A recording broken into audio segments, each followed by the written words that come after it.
What is going down, everybody? Welcome back to another brand new Am I Still on the Air? Man, I love being here live on the YouTubes, ready to break down some MCU goodness, man. This is always when it's fun to get the crew back together and talk spoilers. That's right, it is the spoiler review for the latest entry in the Marvel Cinematic Universe, Eternals. So this is the 26th film in the MCU, and we've done a lot of these spoiler reviews throughout the years, really breaking them down. And that's what we're going to do here tonight, guys. So I am so excited to be here for our spoiler review. My name is DONMEGA. I am your host, and of course, this is Am I on the Air? This is our spin-off podcast of the Am I Still on the Air, where we just specify on one specific topic and break it all down. And tonight, as always, I got some peeps with me that are going to help break it on down. So bringing them right on in. Yes, I got a peep with me right here. His name is Peoples. It's for my peoples. It's the Peoples Forum. What up, man? What up, DX? Thank you for having peeps, and hey, all my peeps out Hey. there that are listening. Yes, really welcome good once intro. again to the show, man. We are very happy to have you here. And again, putting together the trifecta, it's our boy Frigginz. Welcome to the show, my man. Thank you. Thank you. I appreciate you having me on yet again to break down some more Marvel madness.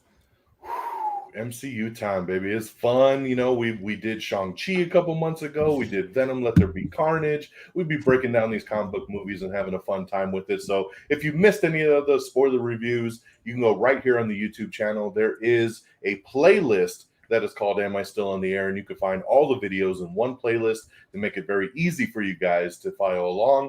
And then, of course, on the podcast feed, it's all there with the regular episodes. If you go to Red Dragons Radio, there's an actual tab that says, Am I Still on the Air? And you can listen to all of the greatness that we have done over the years, breaking down all of our favorites when it comes to the world here of Marvel and DC and everything else in between when we see fit for a big time spoiler review. So once again, this is the Eternals spoiler review, the number one movie in the world right now. The MCU is back. This is their third film of Phase 4. We had Black Widow back in July. Then we had Shang-Chi in September. Now we have Eternals, and we'll, of course, be wrapping up the year next month with Spider-Man No Way Home. So very, very excited about that.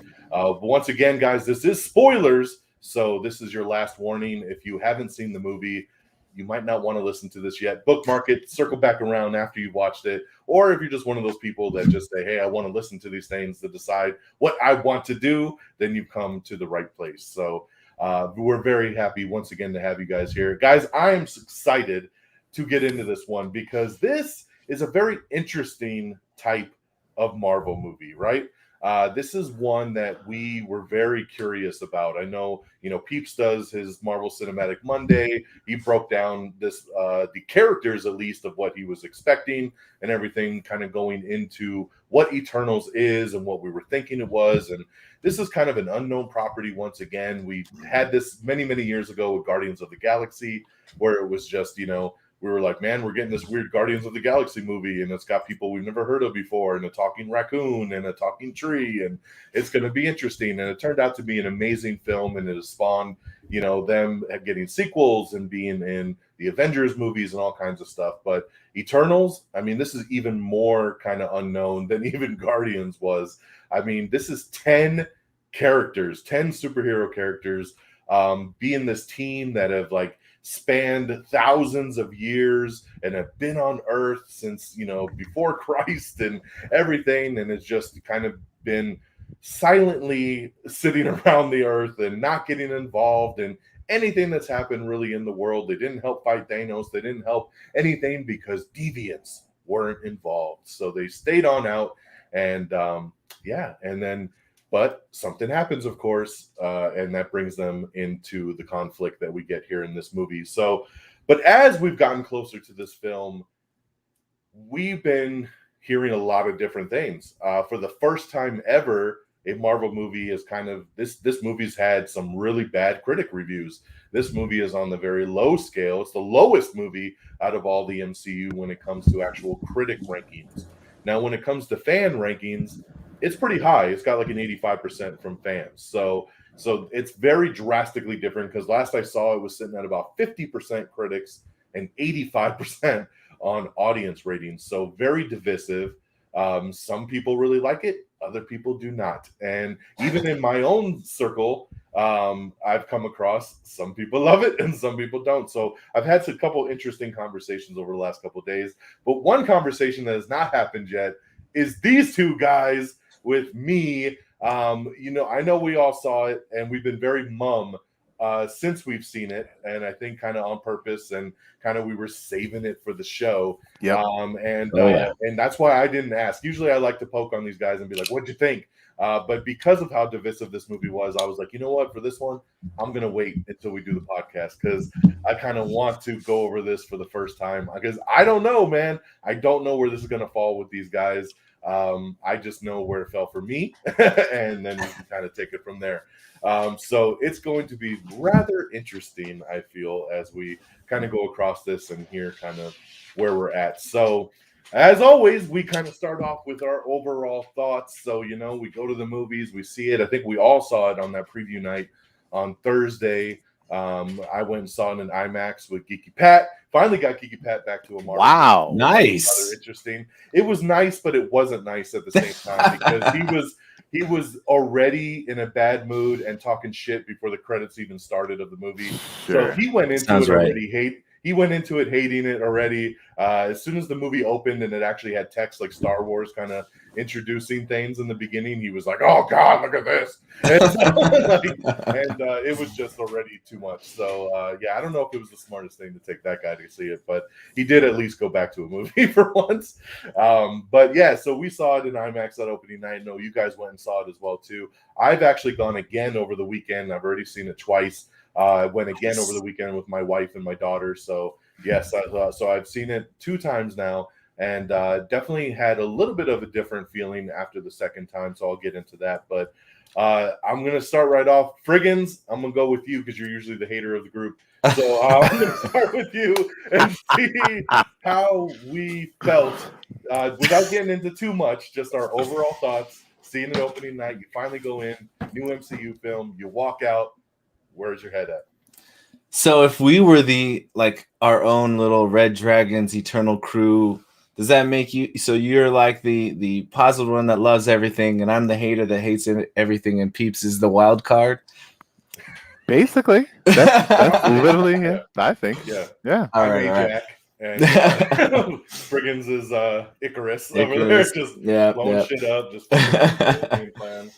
Well, you brought up Guardians, and I think I can't talk about like overall experience without kind of talking about coming into it, because I think that sometimes what you bring when you walk in the door sometimes can have an effect, and whether you come in with a lot of excitement, that could either lead to disappointment or vice versa, or sometimes it could come out and bring even more joy because you were just already ready to like it. And same again, vice versa with the negativity, you can already just decide to hate it.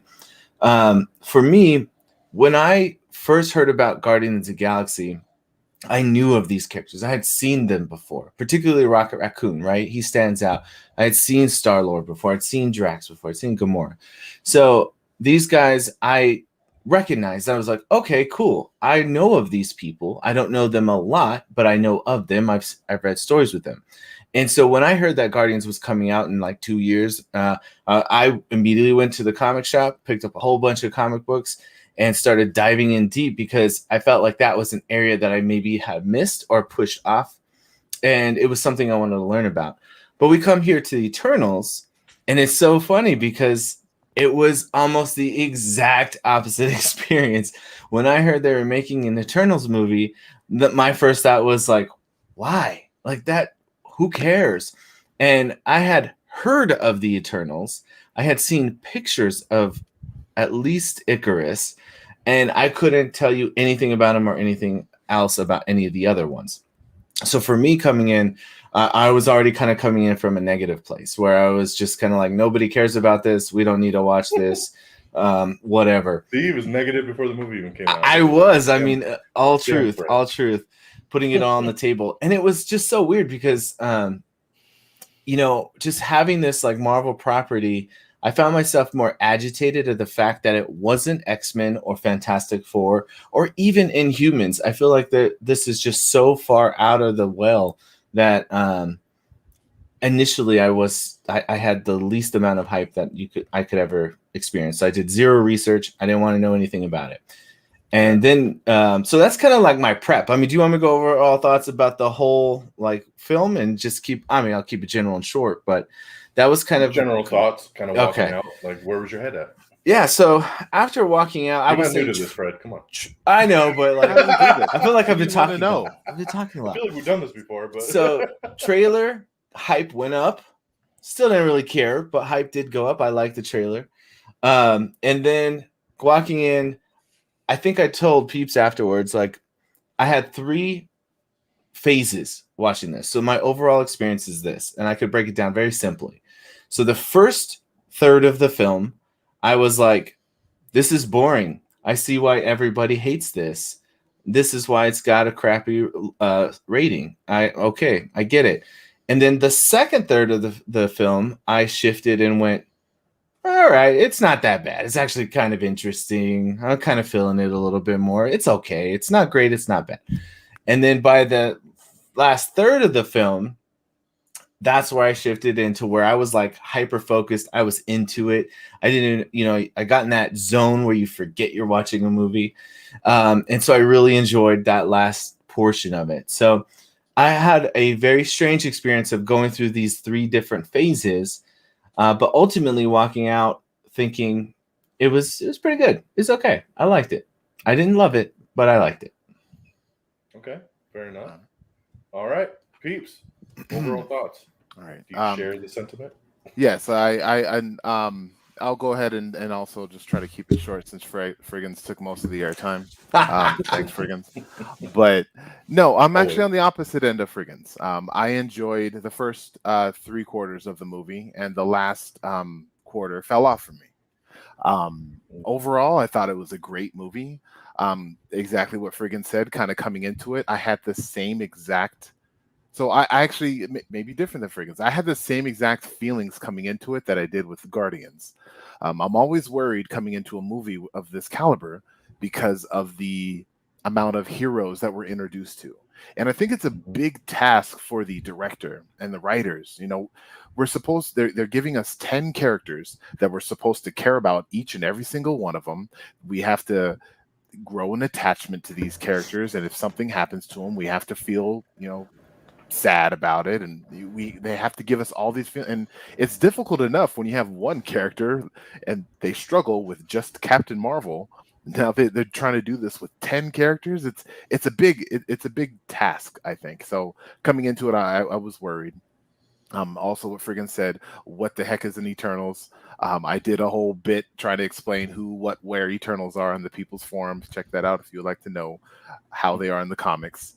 But yeah, didn't know much coming into it, but opposite of what Frigginz said, I enjoyed it. I actually leaned over and talked to Frigginz. Frigginz hates sitting next to me at the movies. He always tries to have either his girl or his cousin sit next to me, because if I'm sitting next to him, he knows I'm going to throw popcorn at him and I'm going to talk to him throughout the entirety of the movie.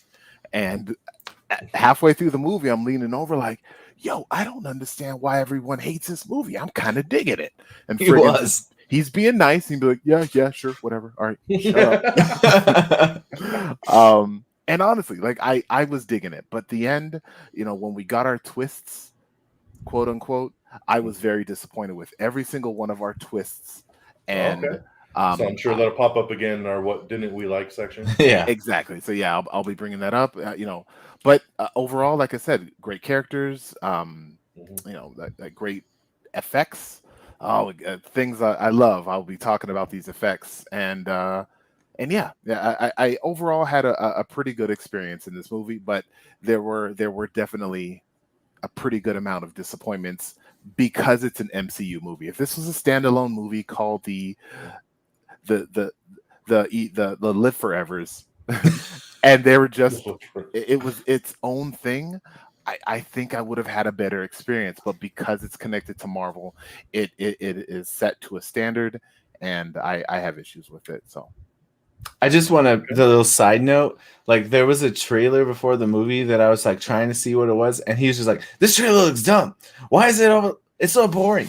I don't even want to watch it right now. It's in black and white. What is that?" And I'm just like, I have no idea. I have no idea. I don't care about this trailer, and because of that, you're not going to care about this trailer. And now I don't. I saw it today in the theater, and I was like, that looks stupid.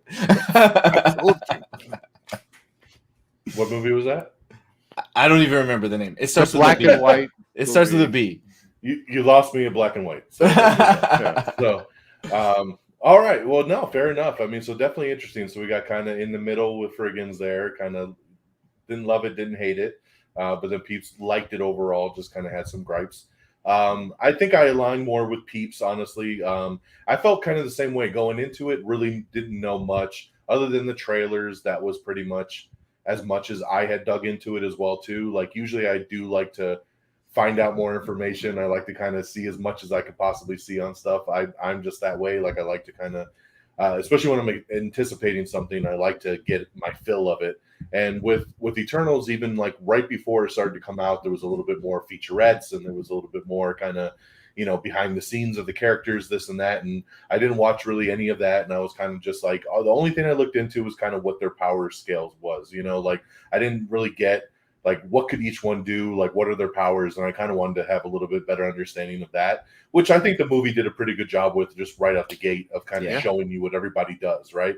But that was pretty much all I knew. So going into it, I would agree that I was probably the least excited I've ever been going into an MCU film, right? Like, going into it was just kind of like, yay, I'm excited because it's Marvel, but my excitement level is kind of just in the middle. Like, I was still stoked. I was still happy all day of knowing like, hey, I'm going to watch this movie tonight, but I wasn't like, oh my God, like I usually am with the MCU stuff. So it was kind of just there. And then the movie starts, and overall, I really, really liked it. Now, most of the MCU I've given 5 stars to. Spoiler alert, I did not give this 5 stars. So kind of like at the end of it, when I was walking out, I was like kind of the same thing. Like, I liked it. I really enjoyed it. There was a couple little things I would tweak or change about it. Definitely, we'll get into that stuff as we kind of go along. But I did overall really enjoy it. And then when I got home, it was one of those movies, like sometimes it just happens where you get home and you really kind of marinate on it for a minute. Mm-hmm. And I kept thinking about it, and I kept replaying moments in my mind, and it was making me kind of appreciate it more. And it made me kind of like excited to revisit it again. And that's why, so like that next day or on Saturday, when I went and saw it the second time, and watching it kind of through a different lens, which I always feel like with MCU, because you go in with such high like expectations. And then when you watch it that second time, you're kind of just like, all right, cool. I can just watch it as a movie at this point. Yeah. And watching it that second time, like I enjoyed it so much more. Like I just appreciated it more. I felt like everything clicked more. I understood some of those twists and turns that Peeps was talking about. Like it almost played better to me. Whereas like the first time was kind of like, oh, they're just doing a twist for a twist, right? And then the second time I was like, it's not though. Like I kind of get it and it makes sense. And like you appreciate kind of where they were going with it a little bit differently. And so I walked out really enjoying it a lot more that second time. Not enough to really change my overall score, but what it did change is my overall MCU ranking.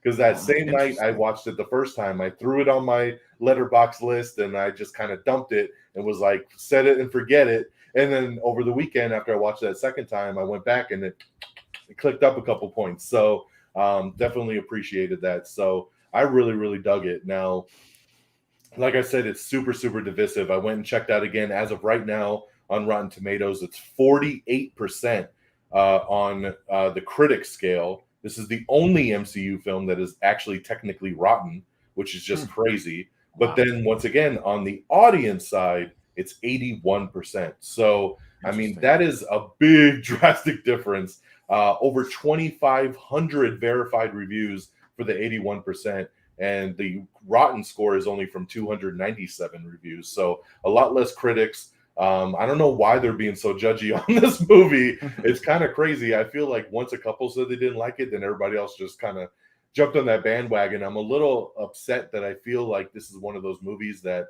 a lot of people are going to jump on that I didn't like it bandwagon just because it seems to be the cool thing to do right now, which is like, oh, MCU's going downhill, this movie sucks. Like, and it's like, but 81% says it's awesome. So, you know, it's definitely very, very interesting to see such a drastic swing, especially with the MCU, because I think the lowest score any movie had before was close to 80%.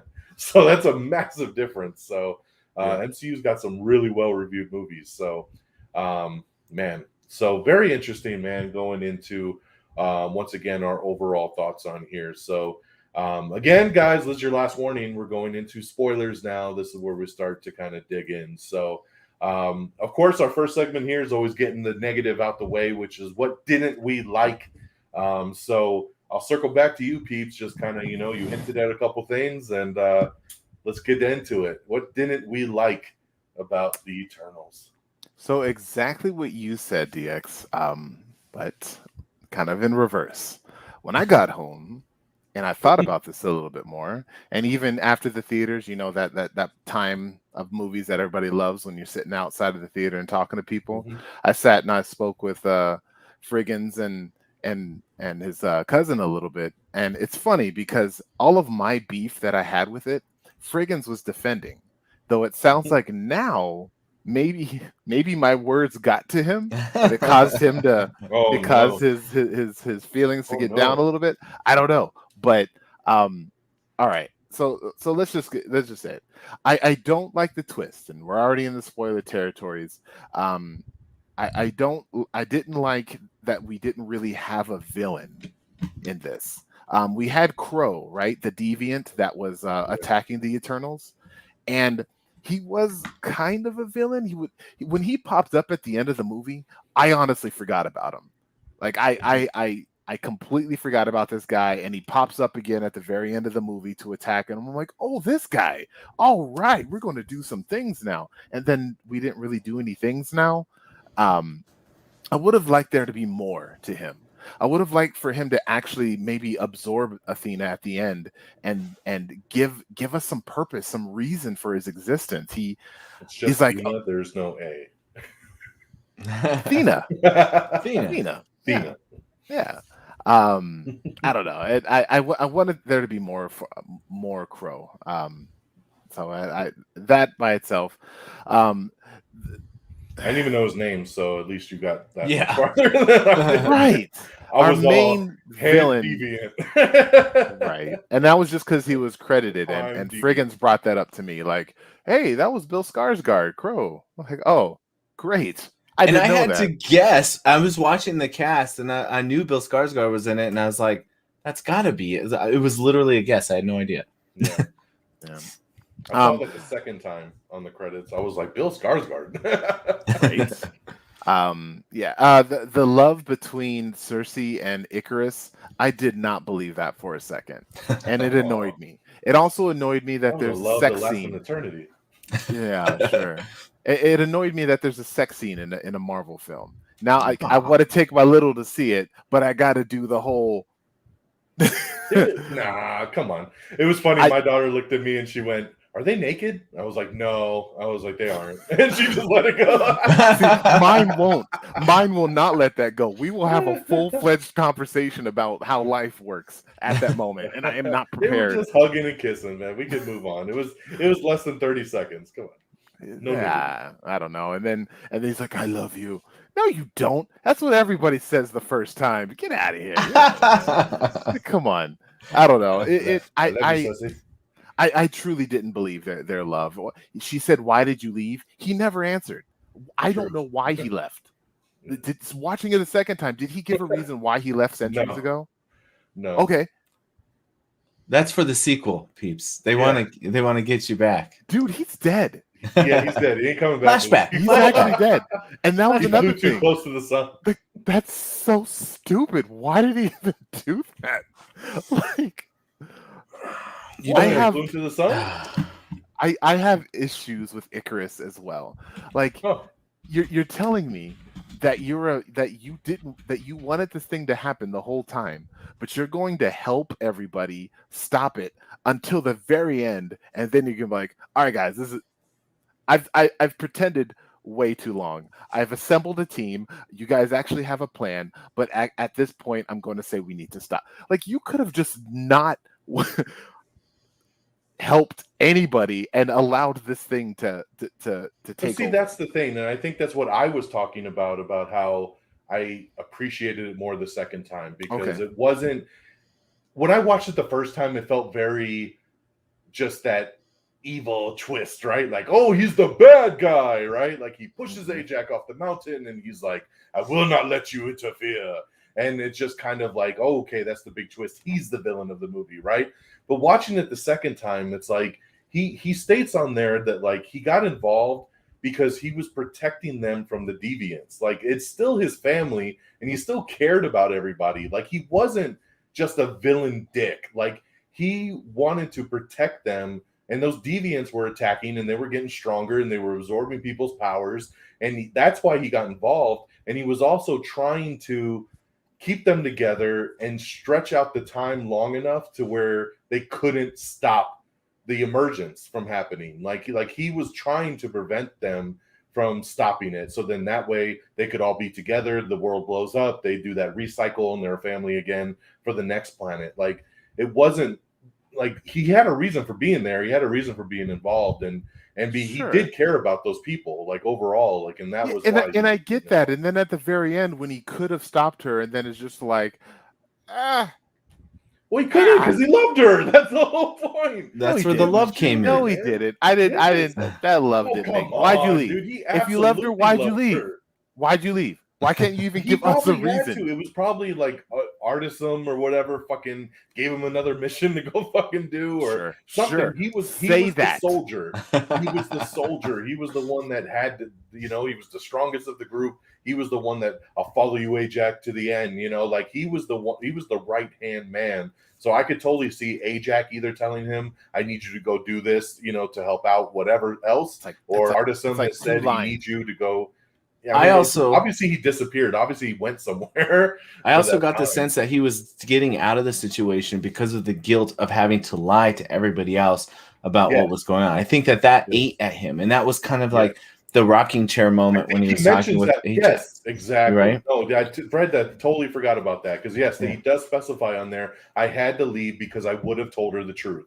He was like, I would have told her because I cared too much about her, and I would have told her about the emergence, and I knew I couldn't because I knew she tried to stop it. So I had to remove myself from the equation and leave. So it was basically explained. It just seemed like a waste of time. It's like, you're sitting here fighting us for just to let us do it at the end. Like, this whole thing is just pointless.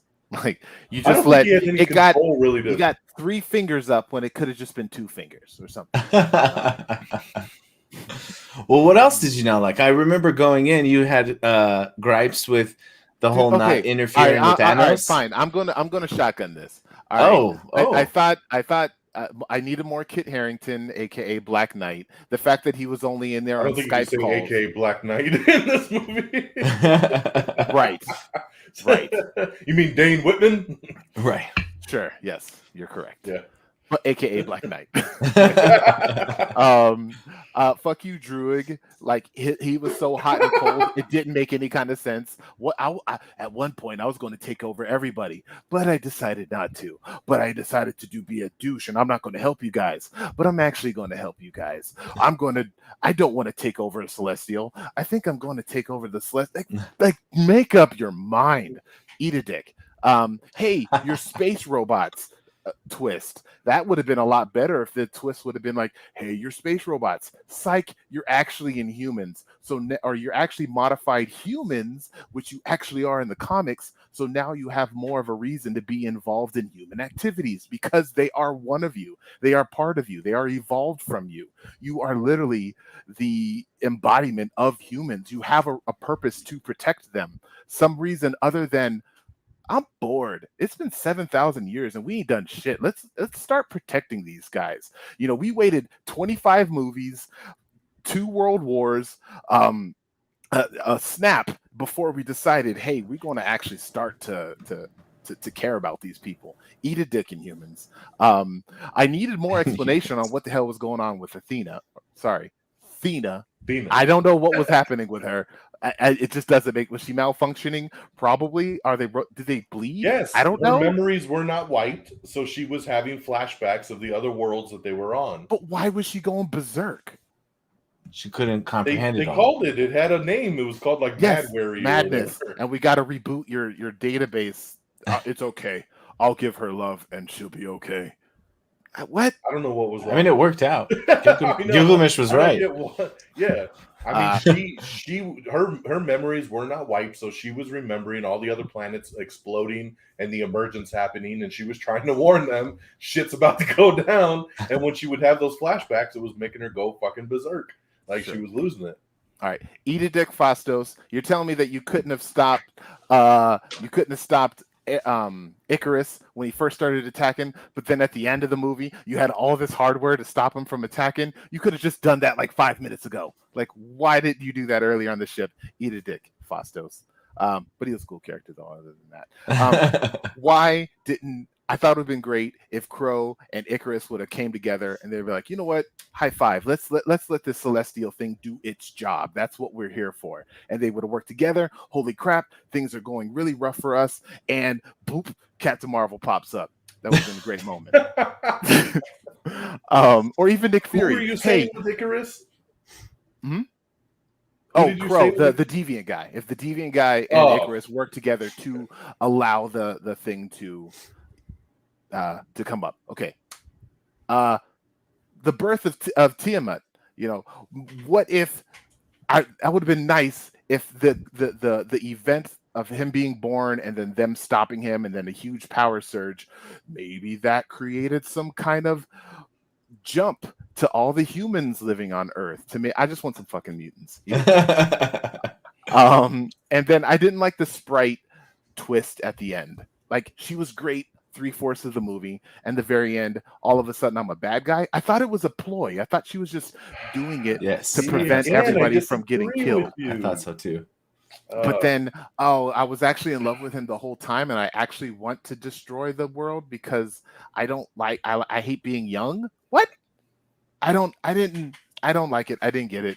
It was a blind follow because of her love for him. Like, that's all it was. But like, I didn't believe it. Like, I need something to lead into it. Did we lose you, DX? I'm here. Hold on. Okay, good. We just lost this video. Yeah. No, I didn't believe the love, and yeah. So yeah, that's my things. Also, how dope would it have been if, hey, you know what? Actually, Thanos was a deviant. What? He was a deviant? So you're saying that if we would have involved ourselves with this deviant that you lied to us about this whole time, we could have actually stopped him and done the programming that we were meant to do? You know what? Fuck it. We're not going to listen to any of you guys anymore. We're just going to do whatever we do because you guys are lying to us anyways. Something. I don't know. Something. Yeah.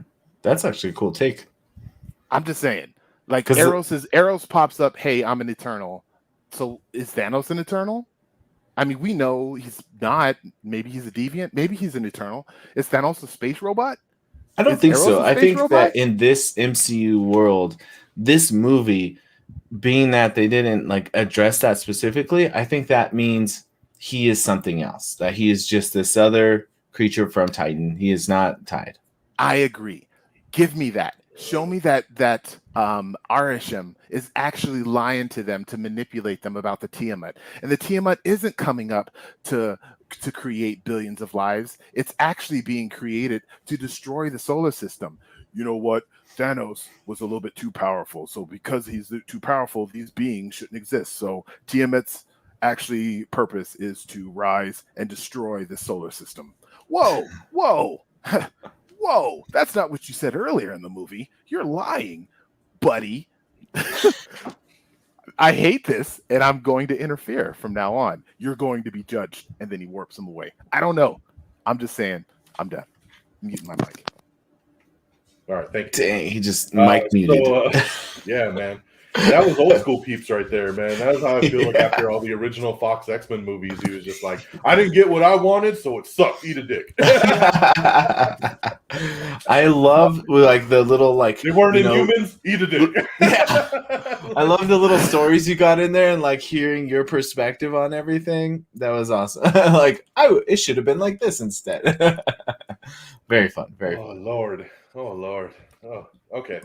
Frigginz, what didn't you like about the movie? Well, what else is there to say? So here's the thing. First, I just want to counter. I did like the twist with Icarus. In fact, Peeps will attest. I called that shit way early. I like leaned over to Peeps and I was like, I know what the twist is. And like right when you see Ajax, so I was pretty proud of myself for that one. But I also did buy the love relationship between him and Cersei. I don't think that we have to have it like spelled out super clearly. I think that they told us enough times that they were in love that it's like, okay, they apparently showed us a wedding 3 times. Yeah. They showed us them having raunchy sex in a desert, getting bit by rattlesnakes, like They were whatever. banging doggy style. Like, Wow. They were making love. I saw the extended cut, DX. It got the rated R version, right? All right.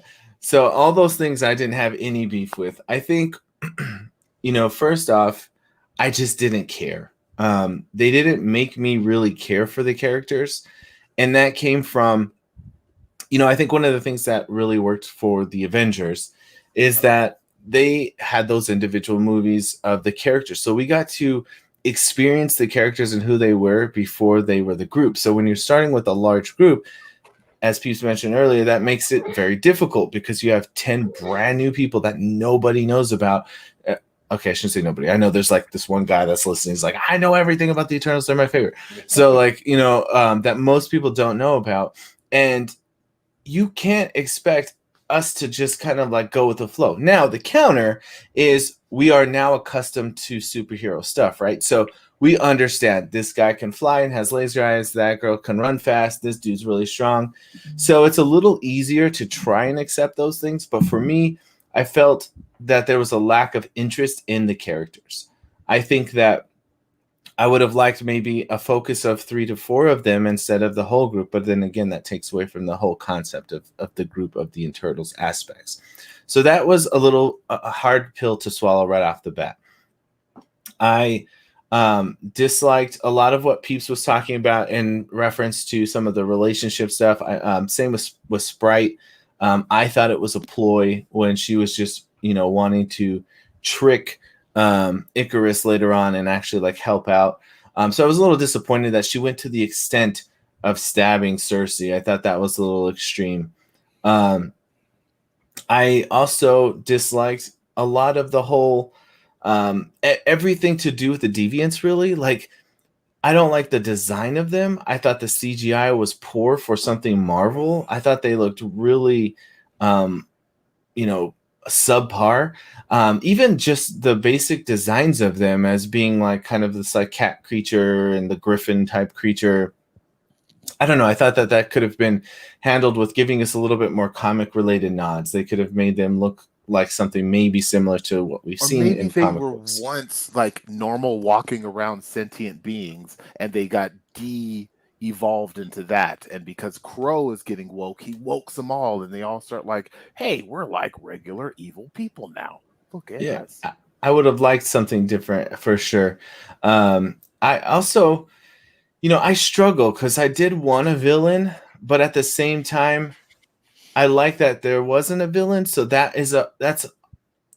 conflict makes me not like enjoy the experience as much either, because they're building up this Crow character who we didn't even know his name unless you really pay attention or look into it later. So that alone seems kind of like a wasted time on the screen. And it felt like a payout that never came, I felt like I was led down a path that did not matter.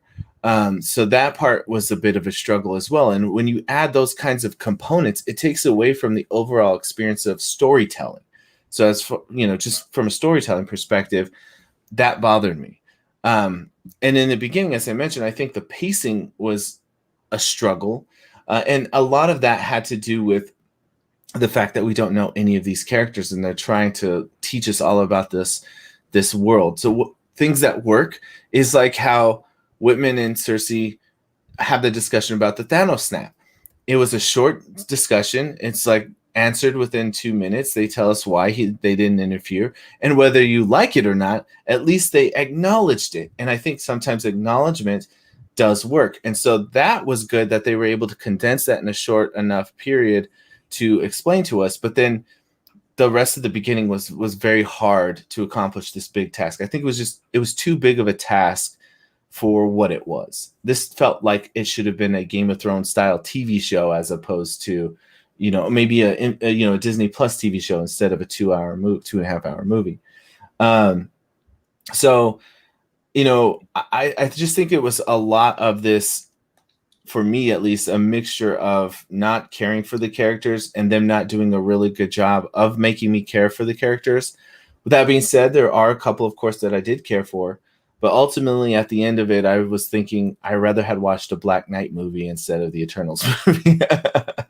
Because to me, Knight and Blade movie. He was the most exciting character, and he was barely in it.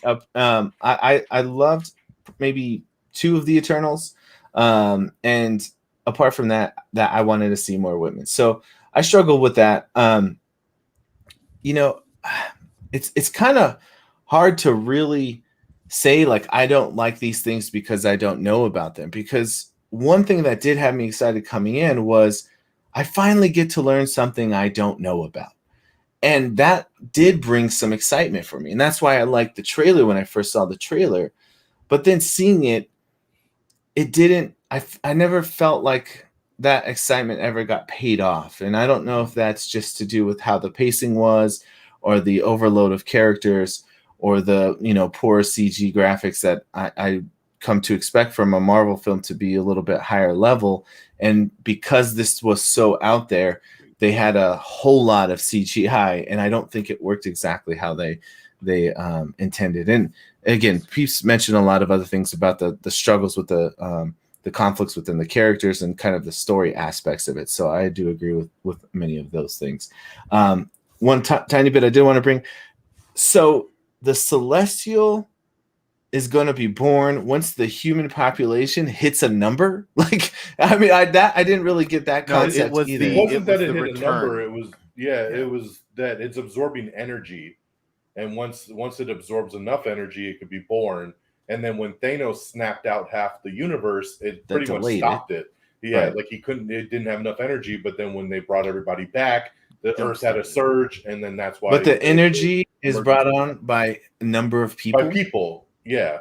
And that's why the Deviants were there, because the Deviants were to take out humanity. Right. So there would never be enough for it to grow. To birth it. No, I get that, but I just... The Eternals stopping it, I just didn't understand what was the energy. Is that just like total number of people? Once it hits 5 billion people, that's when he gets birthed? Or like that's the energy that's produced off of their bodies? On Earth, yeah. Little confusing. It could be life force. It could be soul. It could be love. But I don't know. I think it all just comes back to too many characters, and it wasn't as, it didn't have a lot of charisma. It didn't capture my attention. I didn't have enough questions for me to say I care about this and I want to see more. And that was my overall problem with it. Is it was just kind of like I felt like I was watching something pointless.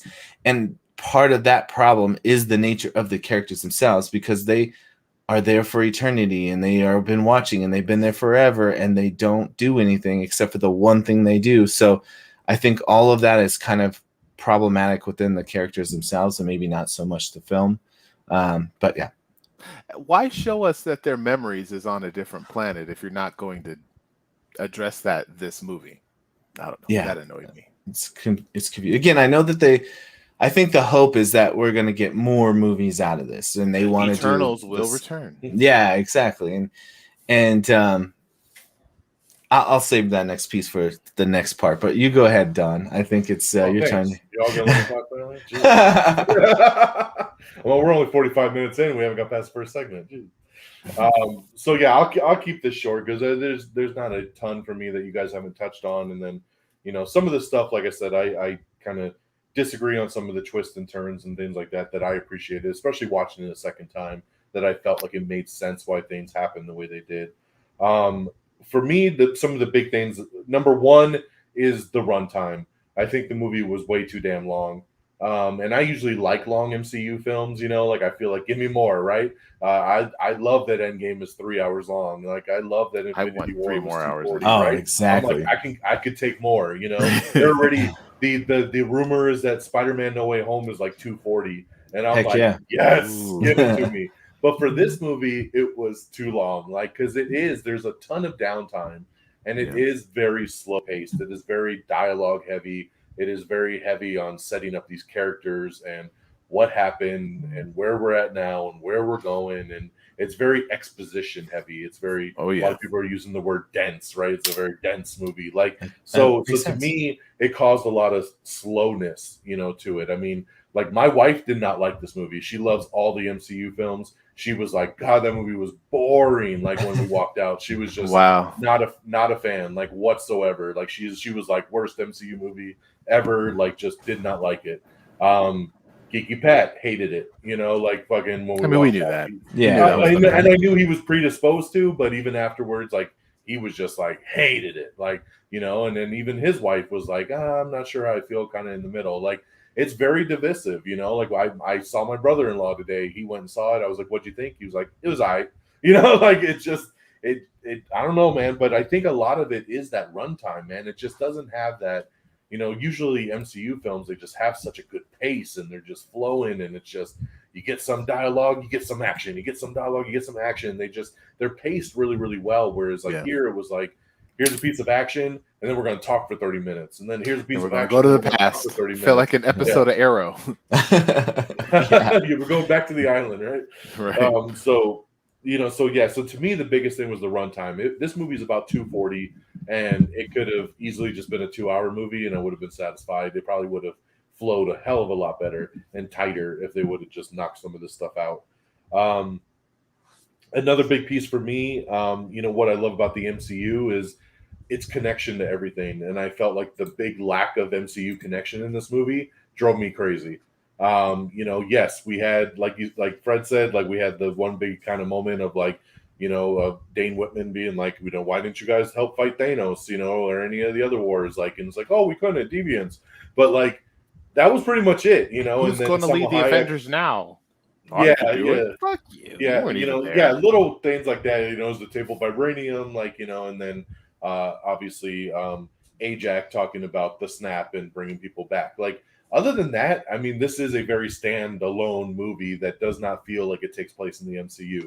Like, I would have liked some sort of bigger connection, and not necessarily that I even needed like an Avenger to pop up or anything, but I mean, fuck, like I don't know, just Nick Fury popping up or just something. Just give me something, like, like he's on a space station monitoring space. Dude, this volcano is like blowing up and this thing is rising out of the ocean and nobody fucking comes. Like nobody is alerted to this to like show up. Like, Oh, and there was the other one mention when he asked her if Cersei if she was a wizard, like Doctor Strange. So there was big. Well, look, I have to disagree with you on that point because I actually, one of the things I do like is I appreciated the fact that it did not have a connection. And I think if anyone's to not have a connection, it's this group of people who have been hiding in the shadows that no one knows about. Like, that makes sense that they don't have a connection. Yes, it makes sense, but it doesn't make sense when a volcano is erupting and a fucking giant fucking robot is coming out of the fucking. Or there's even mysterious earthquakes. Like, somebody would look into why are these earthquakes happening? Holy crap! There's a baby inside of the core of the earth. Nobody showed up to London when Thor was fighting when the pocket dimension holes were opening MCU, up. Man, we didn't have many heroes at that point. Right? We're just picking and choosing. And actually, Agents of S.H.I.E.L.D., they did eventually get there, just the helicarriers are slower. Well, they probably showed up to the celestial thing after they bounced. Nah, technology is different now. You got Wanda could have opened up a portal. Wanda was in her own world. I don't know. No, But, you know, that and didn't like I happen. said, I think we would have seen the giant Atish face in WandaVision if it yes, happened there. So, exactly. God, that When moment he was showed scary. up outside the universe, the Oh world, my I think God, everybody saw that shit. Like, everybody That did. was cool. They better so, talk about that in future movies. I swear, if they don't, I'm going to get right? angry. You remember when that big fucking face just showed up in the clouds one day? Like, that's crazy. The clouds parted and there was a big Yeah, fucking head in the he's just sky. staring at us for a while. Yeah. Yeah. That was crazy. But you know, and like I said, not that I needed it chock filled with MCU, but like that's the fun of the MCU is the connection in the bigger universe. And I just felt like, especially for a group of kind of unknowns, I feel like it needed a little bit of love from the bigger MCU to kind of give us something to kind of tie it together a Put little it bit more. together. Yeah. It's a nitpick, but it's just my thoughts on it. I would have wanted more action. I felt like, you know, the action was few and far between. It was very just short little segments. I hate that the whole team never really fought together at once either. It was always like, here's these three fighting, Like 4 of and then them. here's Yeah, these 3, three 4 of fighting. them. Yep. And then it's like they took turns, like, you know, like even that opening scene when they come down, it's like, here's the 4 fighting, and then the other 3 come floating down from the ship, and then it's like, oh, look, I'll show you my powers here now. And then everybody was just always doing their own thing. It's like, you got 10 people, man. Show me all 10 kicking some ass together. Yes. Like, Exactly. I would have saving liked a that little for bit more of X-Men. that. Yeah. I would have liked a little bit more of that. You know, the villain, you know, we talked about that. Like, I'm kind of in the middle of both of you. Like, I feel like Fred, like, I don't really feel like I needed a true villain. Like, I kind of dug the way it happened. But then at the same time, since we did have the deviants and we did have kind of the king deviant that was, you know, mutating along the way, I would have liked to have seen more from him. Like, I just, you know, I would have liked to have seen more of like his passion and his purpose on like why he was doing what he was doing. And it just, I don't know, like when he showed up at that end battle, it just felt kind of out of sequence to me. Like it didn't quite make sense. Like at first it looked like he was attacking Icarus, but then it was like, then he was with Icarus. Like it was very weird, like the way they kind of portrayed it. So I would have liked that have been fleshed out a little bit more. I would have liked to have seen more from the team in general. I didn't feel like we got enough. And I understand there's 10 people. I mean, and we're already complaining that the movie's too long. But I mean, but then again, it's like this movie could have been better served, you know, as being split and doing 2 different films. You know, it could have been the first half could have been in the past, and then the second half, you know, the other movie could have been, you know, going against the emergence, you know, kind of thing. And maybe we would have had a better connection with these people if we had had a previous movie kind of setting it up, you know, because there's a lot of characters I thought were super cool, and we just didn't get enough of it.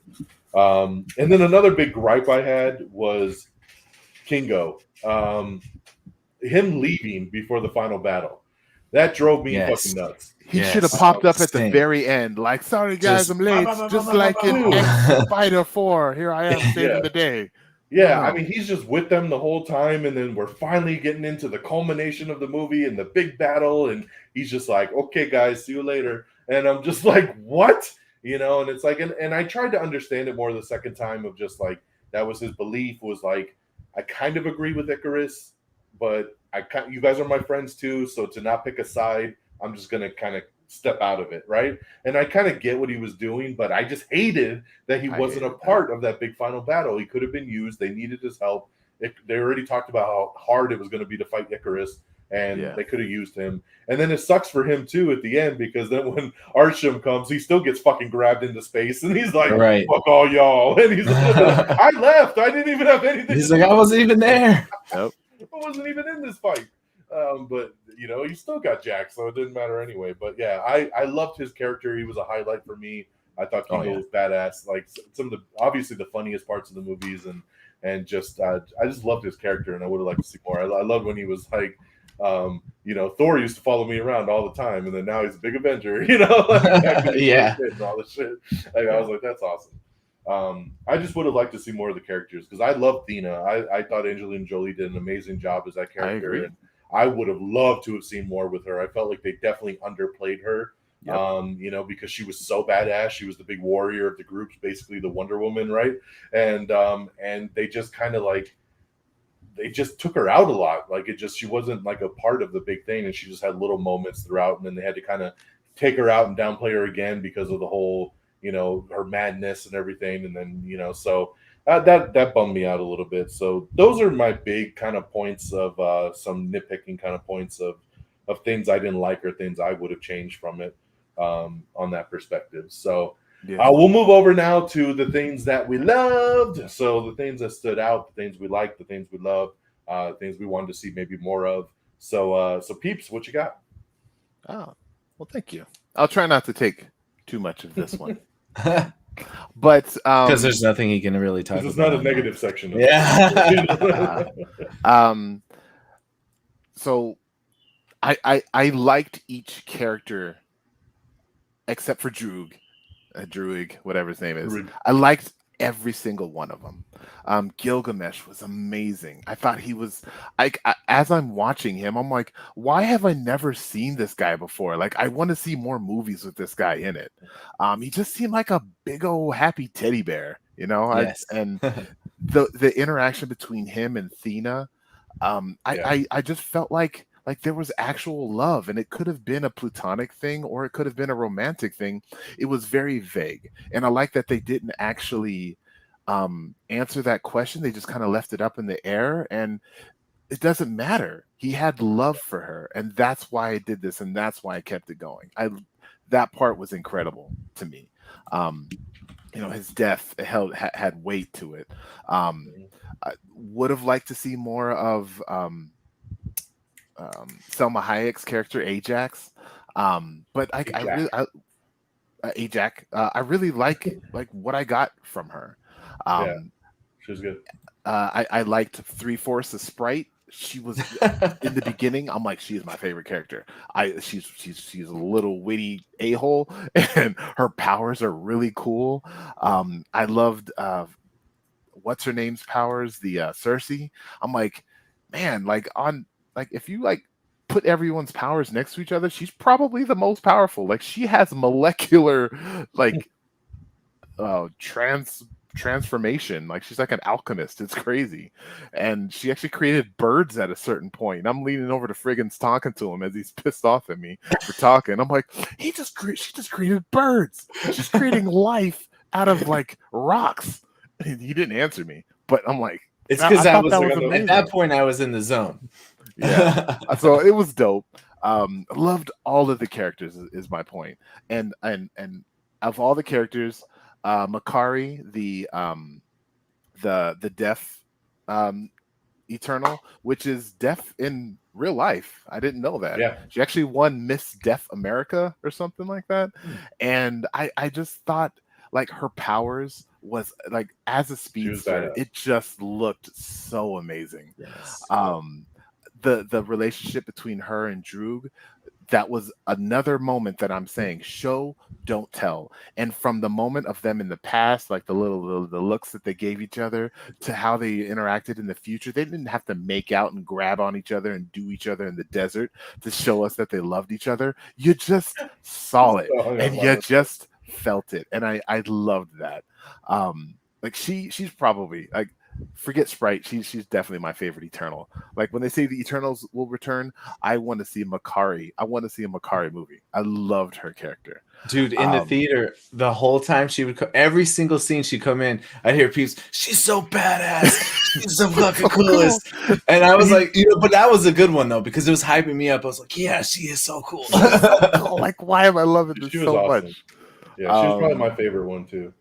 There's a character that I'll let Frigginz talk about that was very enjoyable, but he was very hilarious, and I really liked seeing that character. And kind of what you're saying, DX, when Kingo left at the end, kind of also takes this character away from me, and I don't know, a little disappointing. And I told Frigginz this: I would have loved to see during the end credits the movie that they made, the little, a low budget cut of their version of the movie and his story. I don't know. I thought that would have been fun. Amazing special effects. I disagree with Frigginz. I thought the creatures looked great. I thought the explosions, the eye lasers, the flying, lasers were on point. The ITS at the very end, as stated, when he was looking over them, I'm like, friggin', that is dope. That is dope. And then when they all got sucked into that black hole, I had chills. It was amazing. And then last thing I'm going to say, is I think it's amazing and hilarious that Star Wars and DC Comics exists in the MCU as entertainment media that they read. So we could actually see Spider-Man reading a Batman comic one day. That's ridiculous. I don't know, but yeah, lots of other stuff I enjoy. Like I said, I don't want to take the mic this time, even though I kind of almost an hour. So, Frigginz, I'll let you go, buddy. All right. Well, that was very fun listening to you talk about your hype. So it was different than the negativity we were getting a little earlier. So much appreciated. So my two favorite characters of the whole film were barely in the film at all, and it makes me sad. I wanted to see more of them. Dane Whitman. I loved Kit Harington as Dane. I cannot wait, and I just really hope that we actually get to see him as Black Knight down the road. So that would be the only reason I would want an Eternal sequel. Would really just be I just want the Black Knight character. Is that an Eternal sequel though? I mean, he's tied into them, so hopefully they do their own thing with him. We'll see. Wow. But he's so cool. And it's just Kit Harington. He's just awesome. But the standout character for me by far was Karun. Karun was so funny that he was the Alfred for Kingo. And I loved how much joy he had. Like, he was just like when you first encounter him at the theater or the lot, I thought he was going to be like the classic like jerk manager kind of person, and he just has so much heart and so much like just. Oh, you guys must be. He's a fanboy. He's a fanboy. Yeah, he was a big fanboy, but he also just had the biggest heart, like a big old teddy bear, and like might be Eternals. He was amazing, and when he's filming the whole time, and I love when like Kingo blasts the thing and the blood splatters on him, and he's like, "Did you get that?" And he's in the background, "Yes, I did, sir," or whatever. Like, it was so funny. He was by far. Why are you filming this? And that last action scene. Yeah, exactly. And that last line he says as he's leaving the Eternals, like, it's been an honor, meeting you. Like, it's just he is so likable. I agree. My eyes got a little watery when he was saying the goodbyes, man. And that was the only time in the movie. He's definitely a standout for a lot of people. So that definitely for me. Marvel has a really good. Marvel has a really good track record of having these like really good side characters, right? Agent Wu, that's his name, right? From Wanda, and Ant-Man 2. Also in Ant-Man. God, I can't think of his name. Michael Pena. What? I can't think of the character's name. But his buddy, that dude. I mean, Darcy from the Thors. Like, they all like have these standout side characters, and they didn't disappoint here with the Eternals with bringing yet another one. So those are two standout characters for me. I think that especially Karun.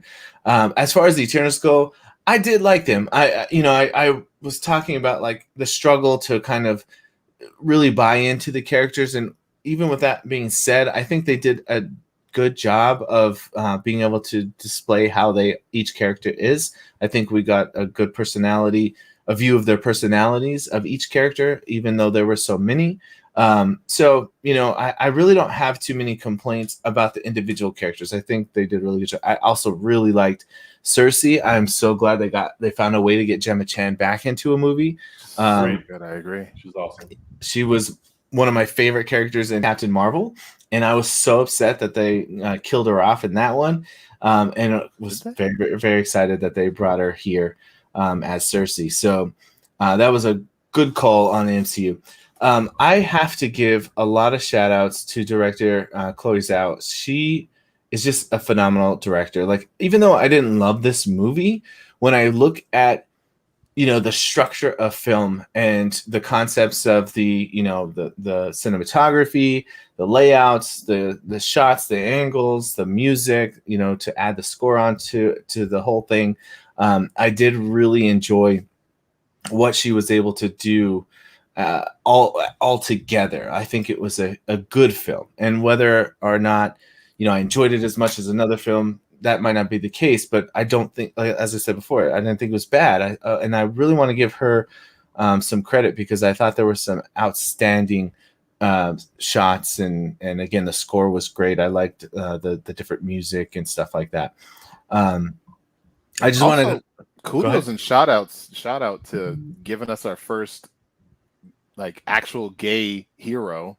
Like, I feel like they should have done that in Captain Marvel, but they're scared. But Disney, Marvel, they decided to do it in this one. So finally, we're going somewhere. So, seriously, right. and I know, and there's other countries that wanted them to re-edit the movie and take that stuff out, and they've refused. Oh, to. really? So I hear they're even like banning it in some not showing countries. it. Yeah, because they refused to edit it.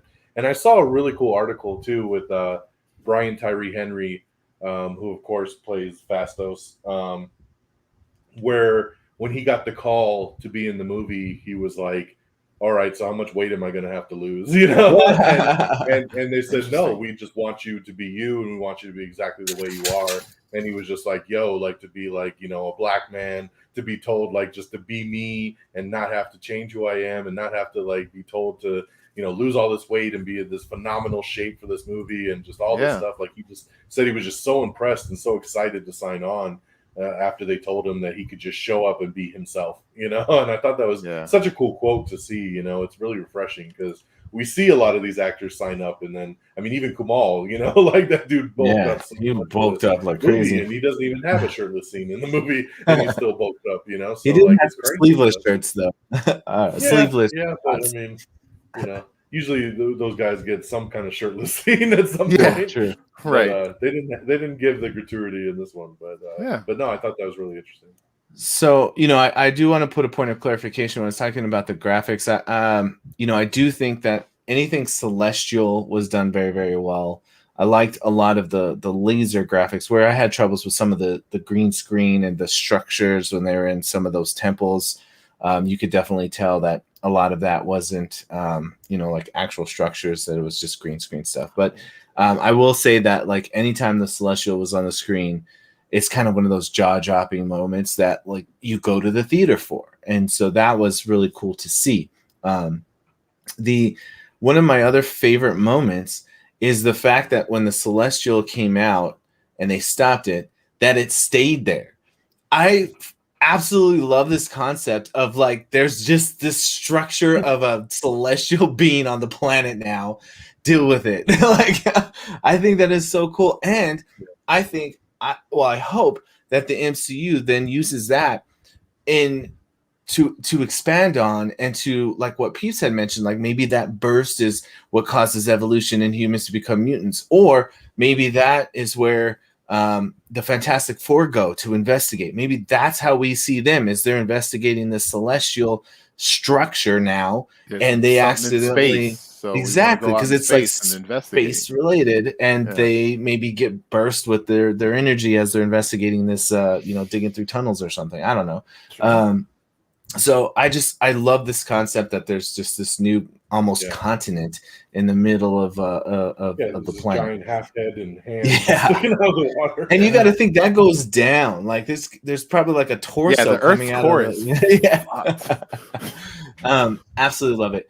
And ultimately it still was fun. I did have one of my other favorite moments has to do with after credit scenes, so I'll kind of save that for later. But can I just say though that the whole time I was watching Icarus, I was like, he should have been Cyclops. Like, he would have been the perfect Cyclops. He looks so cool with the laser eyes. They did such a cool job of that. But oh well, he was so cool. All right, cool. No, I agree with a lot of the same stuff you guys did. I mean, I really dug the whole team as a whole. I mean, I think that's a highlight for me. I didn't know how I'd feel about 10 different people. I felt like there was only going to be a couple that would really stand out maybe by the end of the movie, but I felt like everybody really had some good moments, and I really dug everything that everyone could do. I thought their powers were different enough that's what was cool, even though they all had kind of that same yellow cosmic energy, that they all portrayed it in a different way, with Icarus being, the Superman with the lasers and the strength, and then, Kingo just with the laser, hands, and Dragon Ball Z. Arugan. Yeah, he did the Ryu right there.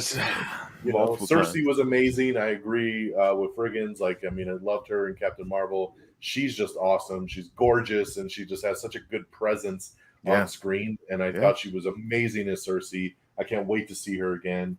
Fastos, again, just the fact that he could, create stuff, and that he was the guy kind of helping everybody along with technology throughout life, like that he was just the one helping everybody evolve, which was just super cool, even showing the whole thing with Hiroshima and being like, I helped them create this like A-bomb, and like now all these people are dead, like, and that would made him turn his back kind of on humanity. And it's a plow.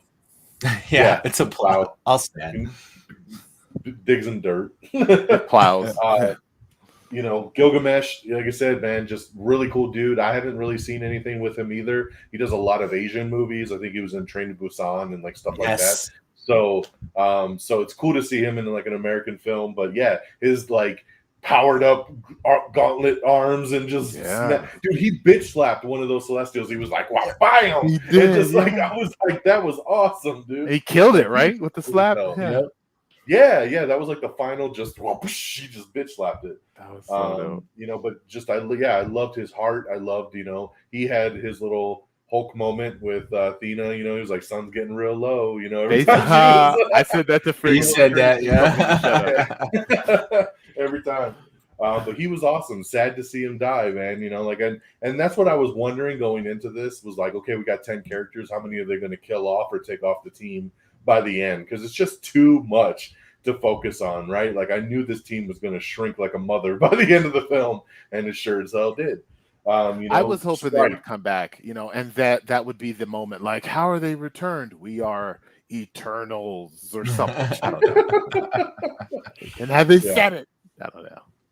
Sprite was hit and miss with me. She definitely had her moments, and I think, like I said, I kind of saw where she was coming from a little bit more on that second go round, with the fact that she was kind of just wanting to fit in, and you had this beef of just, why did they create me like this? Why am I stuck in like this little girl body like for my whole life? And I can never grow up. And that would suck. I could never, and I can never love, and I can never have a life, and I can't have a family. And she was so jealous of Cersei that she could fit in and have a boyfriend and just kind of live with the rest of the humans. Nobody could tell anything.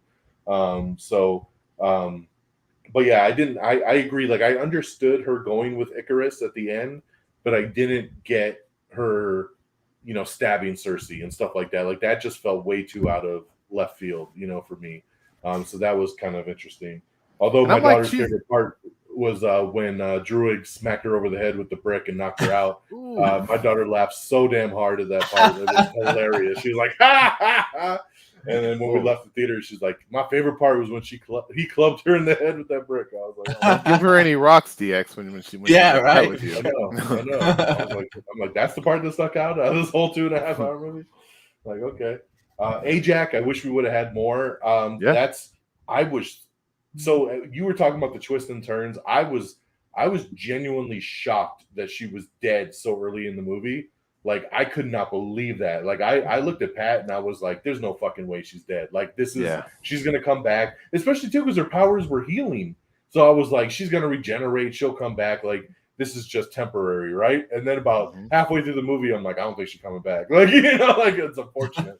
but because she was cool as hell. And it was funny because of the trailer where it shows her talking to Icarus on the porch, like, that hadn't happened yet. And she had died. And I was like, did they just put that part in the trailer to throw everybody off? Like, because sometimes they do shit like that. Like, it's a Hulk running out a little bit differently than the trailer did.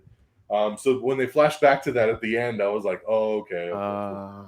But yeah, I was a little bummed about that because I just, she was the leader, and I just expected so much from her character, and she was gone within the first half hour of the movie. So very interesting. Just like the twist with Icarus, man, I did not see that coming. I was just like, man, when they kind of flashed back and he was like, I want to show you something, and he shows her the deviants on the ice, and then he pushes her off the ledge. I was like, holy shit. Like, I just was not expecting that. So I thought the twists were kind of cool and kind of gave it something fresh when the movie maybe started to lull a little bit. It was like, ooh, like, that's crazy, like that happened. And then kind of seeing, him bring her body back to the house. and almost in Man of Steel fashion, right? Like he puts her body down and he's like, ah, with the lasers, you know, and he's all angry and he's crying because he did love Ajak, you know, and that was the whole thing. Like I said, that watching it that second time and kind of understanding that he didn't want to hurt these people. He was doing what he felt was what he was programmed for and what was the greater good of what Ardisham wanted, you know? So, you know, I just totally understood where he was coming from a lot more on the second go round. Druig, yeah, I the first time I watched the movie, I was just like you, Peeps. I felt he was very hot and cold for me. I didn't like him very much. I did like him more on the second go round. I just didn't feel they did enough with him. I felt like he was manipulating people a lot throughout the movie, and like for being the whole like we don't get involved. He was seeming to get involved a lot, right? Like he stopped that war at that one point, and I'm like, so if he sat by and watched some of that stuff, then why didn't he get fucking involved when Thanos was around? Like, you know, like he could have just mind controlled Thanos. Fucking they didn't have electricity in the in the Amazon forest, the village. Yeah, he didn't know what was going on. And then, like we said, we had Makari, who I agree with you guys. I just thought she was a standout. I wanted more of her. It was kind of weird when they were like putting the team back together and they were finding everybody, that she was just sitting on the ship, like buried underground. Like I was like, that's just where she's been the whole time. It was very odd. Like she's just looking sitting on at the ship, stuff. like, oh, it's time to go home, guys. And they're like, no, we need your help. And I didn't get the whole bit with the Twinkies. Why did they exchange and what was the look? I didn't get that either. They both wanted the Twinkies, man. Come on. Twinkies are good. Yeah, that's all it was. Don't overthink it. I know he didn't like them, but he was like, I'll take the Twinkies. I'll take the tablet. I don't know. Whatever. Yeah. But yeah, she was awesome, especially the fight with her and Icarus when she was just slamming him into the rocks and just kept kind of just whoosh, whoosh, whoosh. Yeah, I agree. I think some of the best speedster effects we've ever seen. So Flash has its work cut out for it when it comes out next year. You better get some purple lightning bolts or something, because that shit was badass. And then Thena, man, that's the last character that we talked about her earlier. She was super awesome. I wish we had more. Very, very. Just loved what Angelina Jolie did with it. I would love to see more with her character. I'm glad she's one of the ones left over at the end of the movie that we could see more with.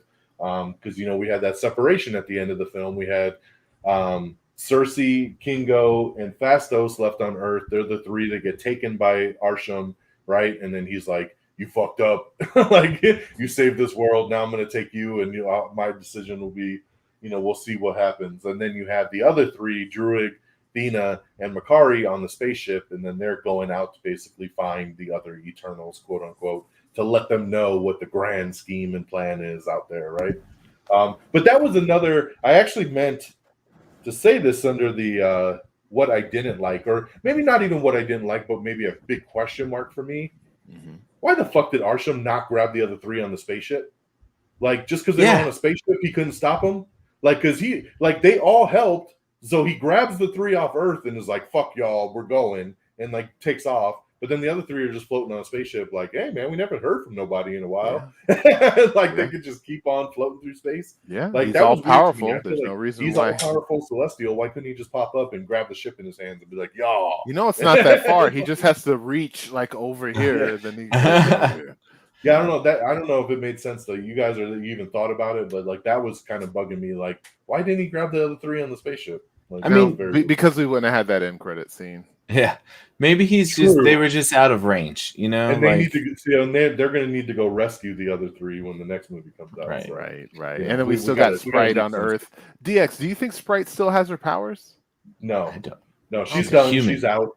I felt like they needed to do that because she was a little girl, and obviously for age reasons, she's gonna age up, and they can't do anything with her. I thought they were going to keep her powers that not as powerful, but she still ages like it.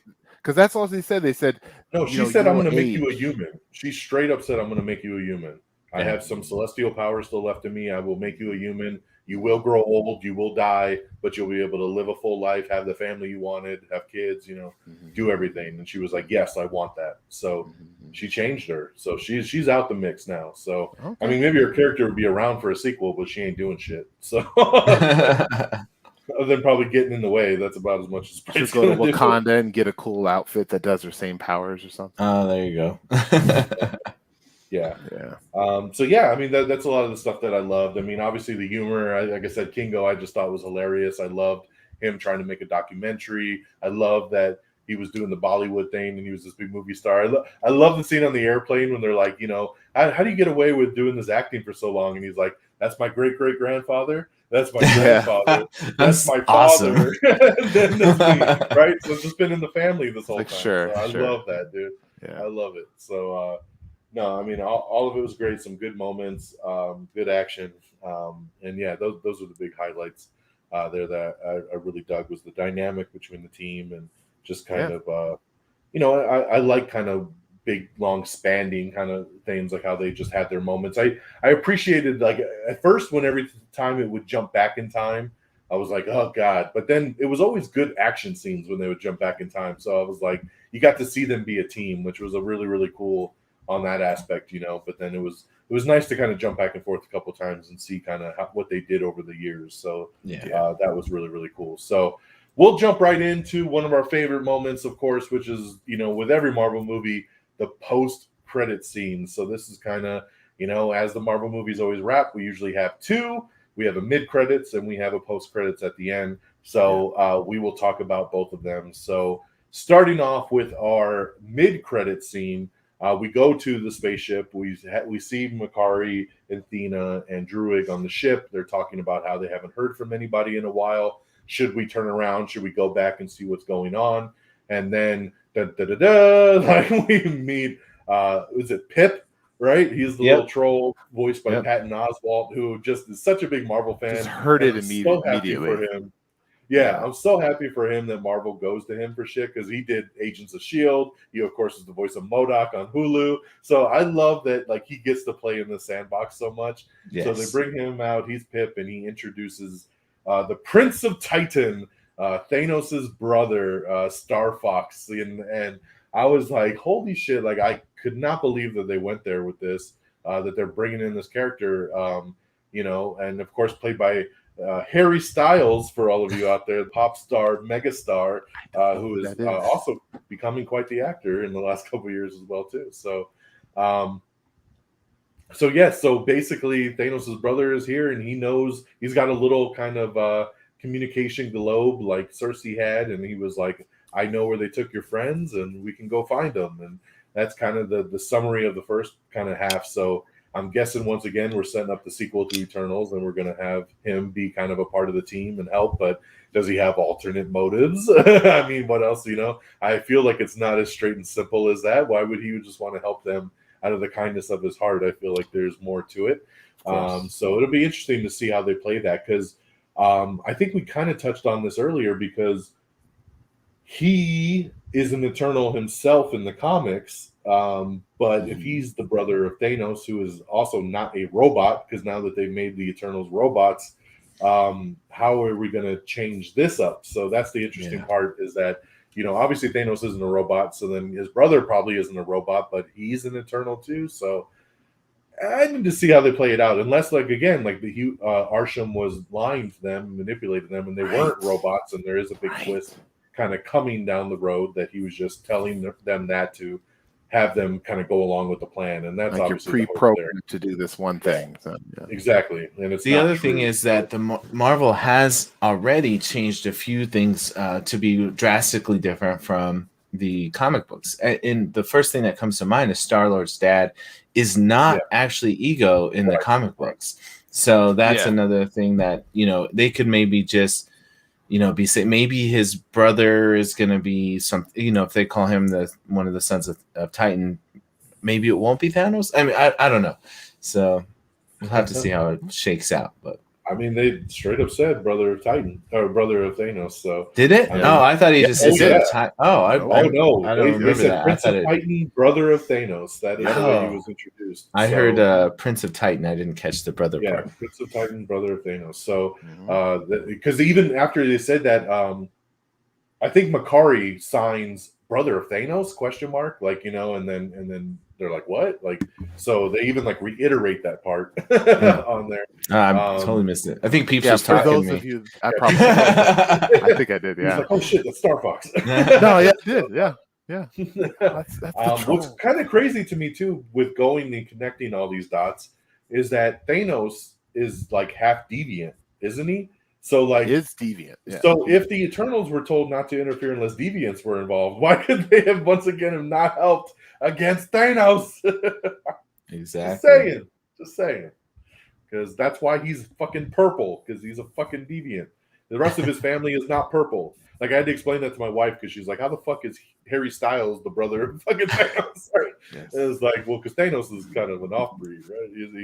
He's a fucked up baby, so he's a little jack. The rest of the family's cool, but since deviants yeah, so and Eternals are stem from the same creation, some beings could be eternal, right. some can be deviant.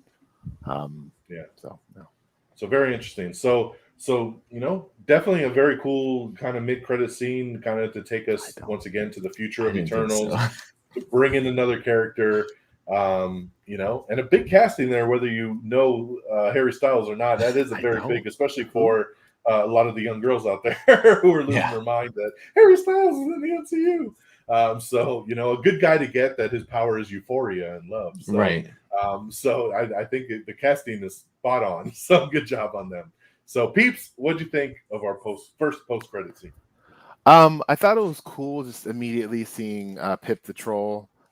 It's kind of cool seeing a character that I'm not familiar with, but I know-ish enough about to say like, oh, it's that guy. And then when he's walking down, I'm like, is that oh God, Adam Warlock? Was it Adam Warlock? I was like, is that Adam Warlock? I was like, it doesn't look like the actor. Because I think in the comics, Pip kind of hangs out with Adam Warlock, but I think he also hangs out with Eros. But no, I thought it was cool. I thought it was fine.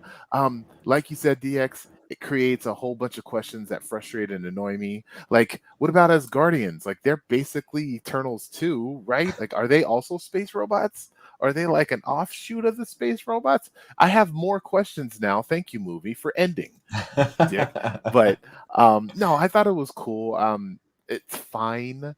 It's neat to see some new characters to kind of be excited about. It's a little bit annoying to me. I know you're a bit different, DX, but it's annoying to me that before a movie is released, we get an announcement of a character that we've never seen that is going to be in this movie. Like, oh, the new Spider-Man movie is going to come out, and Kraven the Hunter has been cast in that movie. It's like, well, I wish I would have saw that in the movie, but it's a little bit different if we have already had an introduction to the character, which this movie did. So I thought that was cool. Wasn't that excited about honestly either end credit scene. I'll just go ahead and spoil that right now. I was like, I said this to Frigginz. I'm like, everybody said the movie sucks, but the end credit scene is like the dopest ever. This, and I think it's because it's Harry Styles. Like, I don't know who this guy is. I don't know why everyone's so excited about him, but I don't know. I mean, One Direction, baby. Yeah, he was in One Direction. Yeah. Oh, okay, so he's like the Justin Timberlake of One Direction. Yeah, there you go. There you go. But he was in Dunkirk, and he did a couple other movies, and he's actually a pretty sought after guy right now. Okay, so. All right, cool. But yeah, no, it was fine. It was fine. It was cool. Right. Arrow's a bit of a space douche. So I agree with you, DX. I think there's a little bit of a nefarious kind of plot that he has here. Maybe he's going to be the new Loki, not actual Loki character, but like like Loki. Yeah. I already starting to see rumors that it might be that he's trying to bring Thanos back to life. So maybe he's using that for something else. So you never know. So Frigginz, what do you think about this first one? I'm going to be short and sweet. I thought it was a waste. I could care less. There's nothing about it that's exciting for me. I will say that I do think Harry Styles is a good cast for that character. I don't like Pip. I've seen him in a few different things. I think I only ever really even enjoyed his presence in one comic that I read relatively recently, where he was fine. But don't care anything about this thing. I don't care for a second for the Eternals. And again, I'm not like bashing this one. It was fine. It was good. I had a good time. But like, I don't have any excitement, and I don't care for a sequel. So this this end credit scene did absolutely nothing for me. Zero excitement, could care less. I felt like it was a waste, and we could have had more Black Knight in a suit or something. Extend that Can we just have a second scene with Black Knight? Yeah, yeah. All right. Well, so speaking of Black Knight, we will move to Fred's favorite part of the movie, which is the second post-credit scene at the very, very end, which my wife was like, we just waited through 10 minutes of credits for that shit. so I'm glad that Fred appreciated Very good, Miss DX. So yeah, she was just like, oh my God. But no, I thought it was cool too, because obviously we knew when Kit Harington was casted in this movie, like all the articles said he was Black Knight, like Kit Harington's Black Knight in Eternals, right? And then you watch this movie and you're just like, he's just some fucking dude. Like they had hints at it, right? Like she gave him the ring and he's like, oh, it's my family crest from a long time ago. And then at the very end of the movie, he's like, we're going to be honest with each other. Got to tell you about my family heritage. And it's like, and then he started to try to say something before the clouds parted and we got the celestial in the sky. So like they hinted at stuff, but then, you know, we never got a Black Knight. So it was like, well, that was kind of a waste, right? Like they just brought him on just to do that. But we were planting seeds in typical MCU fashion because yes, this last scene has Mr. Whitman looking at a crate and he opens it up and it's got the sword in it, right? The ebony blade, I believe it's called. It looked amazing. And of course, like it's like wrapped in bandages, and as he kind of puts his finger close to it, it's like moving. It looks like it's alive and it's kind of reaching out for him. And obviously if he touches it and grabs it, he'll become the new Black Knight, which has been in his family heritage for many, many years. So he's kind of hesitant. He doesn't know what to do. I forgot what the quote was on the thing, but it was like something about death. It was like, death is in me or some shit. I don't know. Yeah, death will release me. It was something about death was the quote on the thing. So he goes to touch it again, and then you hear a voice say, "Are you sure about that, Mr. Whitman?" And boom, screen cuts to black, right? Yeah. so that's our scene, right? He doesn't become Black Knight, but we get the hint. The blade is there, and no pun intended. And but then we hear the voice, right? So then now everybody's speculating who the fuck was talking to him, right? I know, like Kiki Pat was like, "Oh, that was Nick Fury," and I was like, "That was not Nick Fury." I thought maybe it was Sam Wilson. I was like, that could have been new Cap, right? Like Sam was going to recruit some people. Like I don't know, like, but couldn't really tell. And then the word came out over the weekend from the director Chloe Zhao. She confirmed that that voice is none other than Mahershala Ali, who of course is going to be Blade. So that was Blade that was making his MCU debut, talking to him. So more questions arise because it's like, why is Blade there? Why is Blade talking to him? Why does Blade know about this sword? Does that mean that we're going to have Black Knight maybe in the Blade movie instead of Eternals 2, right? We can have him maybe show up in Blade. And who knows, man? Who knows where we kind of go from here? But very interesting to do that. And I kind of wonder why they didn't show him, like, and just do a voice, because there's a ton of confusion out there of people wondering who the fuck was talking to him. I wasn't, you know, and you did not know who that was. Fred. he did say Blade, and I was like, no way. Okay, I'll give you props. Because I don't know anybody that called that. Like, there was so much confusion online, and that's where I'm just like, if you're going to do something cool like that and debut somebody and have this whole connection, why would you leave it so vague? Like, you know, why wouldn't you make that more known?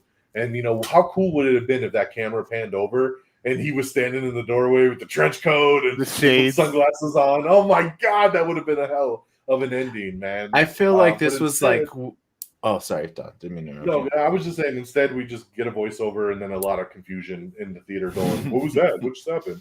Right? Because most people don't know what the fuck the Blade is or who Black Knight is anyway. So there's already confusion, and then the voice added more confusion on top of it. So it was a very kind of big question mark for most of the audiences at the end of that movie. But I thought it was a very, very cool scene, and really appreciated it more once I found out that was Blade. So Frigginz, I'll actually jump into you on this one since you're such a Black Knight fan and talked about him all night. Yeah, biggest Black Knight fan. What'd you think about this last one here?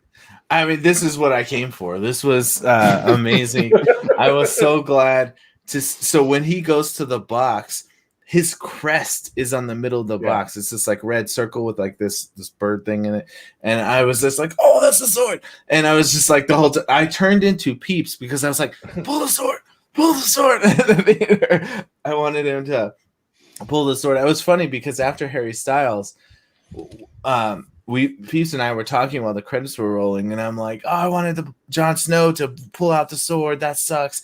And like this lady next to us was like, "Hey, who's Jon Snow supposed to be?" So then I'm like, "Oh, let me tell you, he's supposed to be Black Knight, and he's and I really like that because we got to see the sword, and it was covered up a little bit, but you got to see a little bit. Peeps mentioned like how cool that blade was. I like the addition of like kind of the shards kind of shifting towards him as his hand got closer. Yeah. I like that I got to see the crest on the box. That was really, really fun.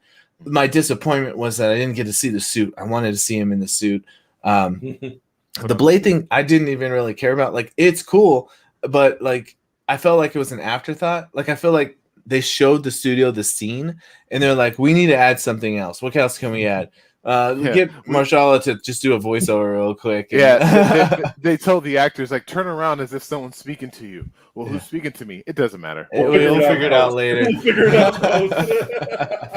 So we don't actually need them there. That's why I didn't really care, because again, that confusion, Don, of not knowing exactly who it was. That was it. So that didn't impact me, but I absolutely love being able to finally see that blade. Again, just that brings the excitement. As I mentioned before, I don't care for an Eternal sequel. I don't want to see that. My excitement is for that Black Knight stuff. Show me what that blade does. Show me his suit. I want to see more of him. So yeah, that's how I felt. This scene got me very excited and and I want to see something different down the road in the MCU. Would you be stoked to see him like in the actual Blade movie, or like where do you want to see it go from here? Yeah, I mean, I would be kind of excited to see him anywhere at this point, especially if he has a suit, which I feel like it's going to take forever for them to give him a suit. But I don't necessarily. Once he picks the sword up, I sure hope so. I hate it. It's gonna be a whole movie of him avoiding using the sword, and then he'll use the sword like at the last fight, and that's it. I don't really care if he's with Blade or not. That is a little confusing to me. Whereas Blade typically is more of the vampire hunter kind of thing, as we've seen in the prior movies and whatnot. He does kind of have that dark curses and stuff like that kind of knowledge, and it's not just a vampire hunter that's his main thing, but he does other demonic slaying as well. So it would make sense that he would know a little bit about a curse. And what I do like about that is it's not something I was really expecting. I thought they were just going to go back to the well with Blade being a vampire and hunter, and that's it. So that is kind of cool. So now knowing it's confirmed and everything, it does expand the curiosity. But yeah, I just thought it was really cool to see him with the sword, and I want to see the suit. All right. Peeps, what do you think of this one?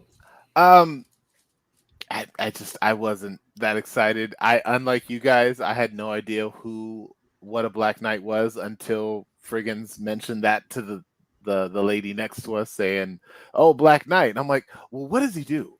He's like, "Well, he has a cursed sword." I'm like, "Yeah, but what does he do? Like, does he jump high?" She's like, "No, well, he has a suit."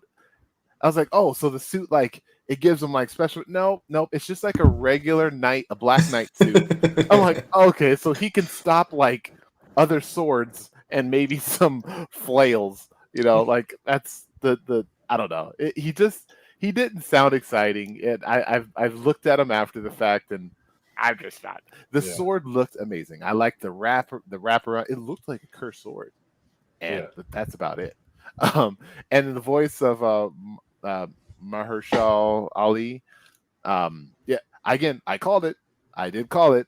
Frigginz was like, maybe it was Nick Fury. Oh wait, he didn't say motherfucker, so it probably wasn't Nick Fury. It wasn't Samuel Jackson.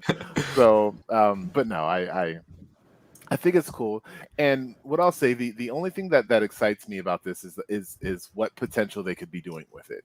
What if they're building towards a Defenders, which is a supernatural team, led by Doc Strange with Blade and Black Knight and maybe Elsa Bloodstone, or maybe we're going to get some, other characters that are better suited, some, maybe Wanda, better suited to deal with like supernatural threats, some Shumagoraths or some things coming from, the other side. I think that would be fun and cool if that's what they're building towards.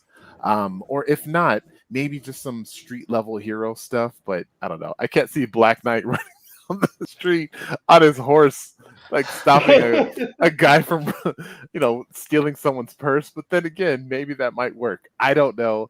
It was okay. And his horse flies. Does it have Pegasus?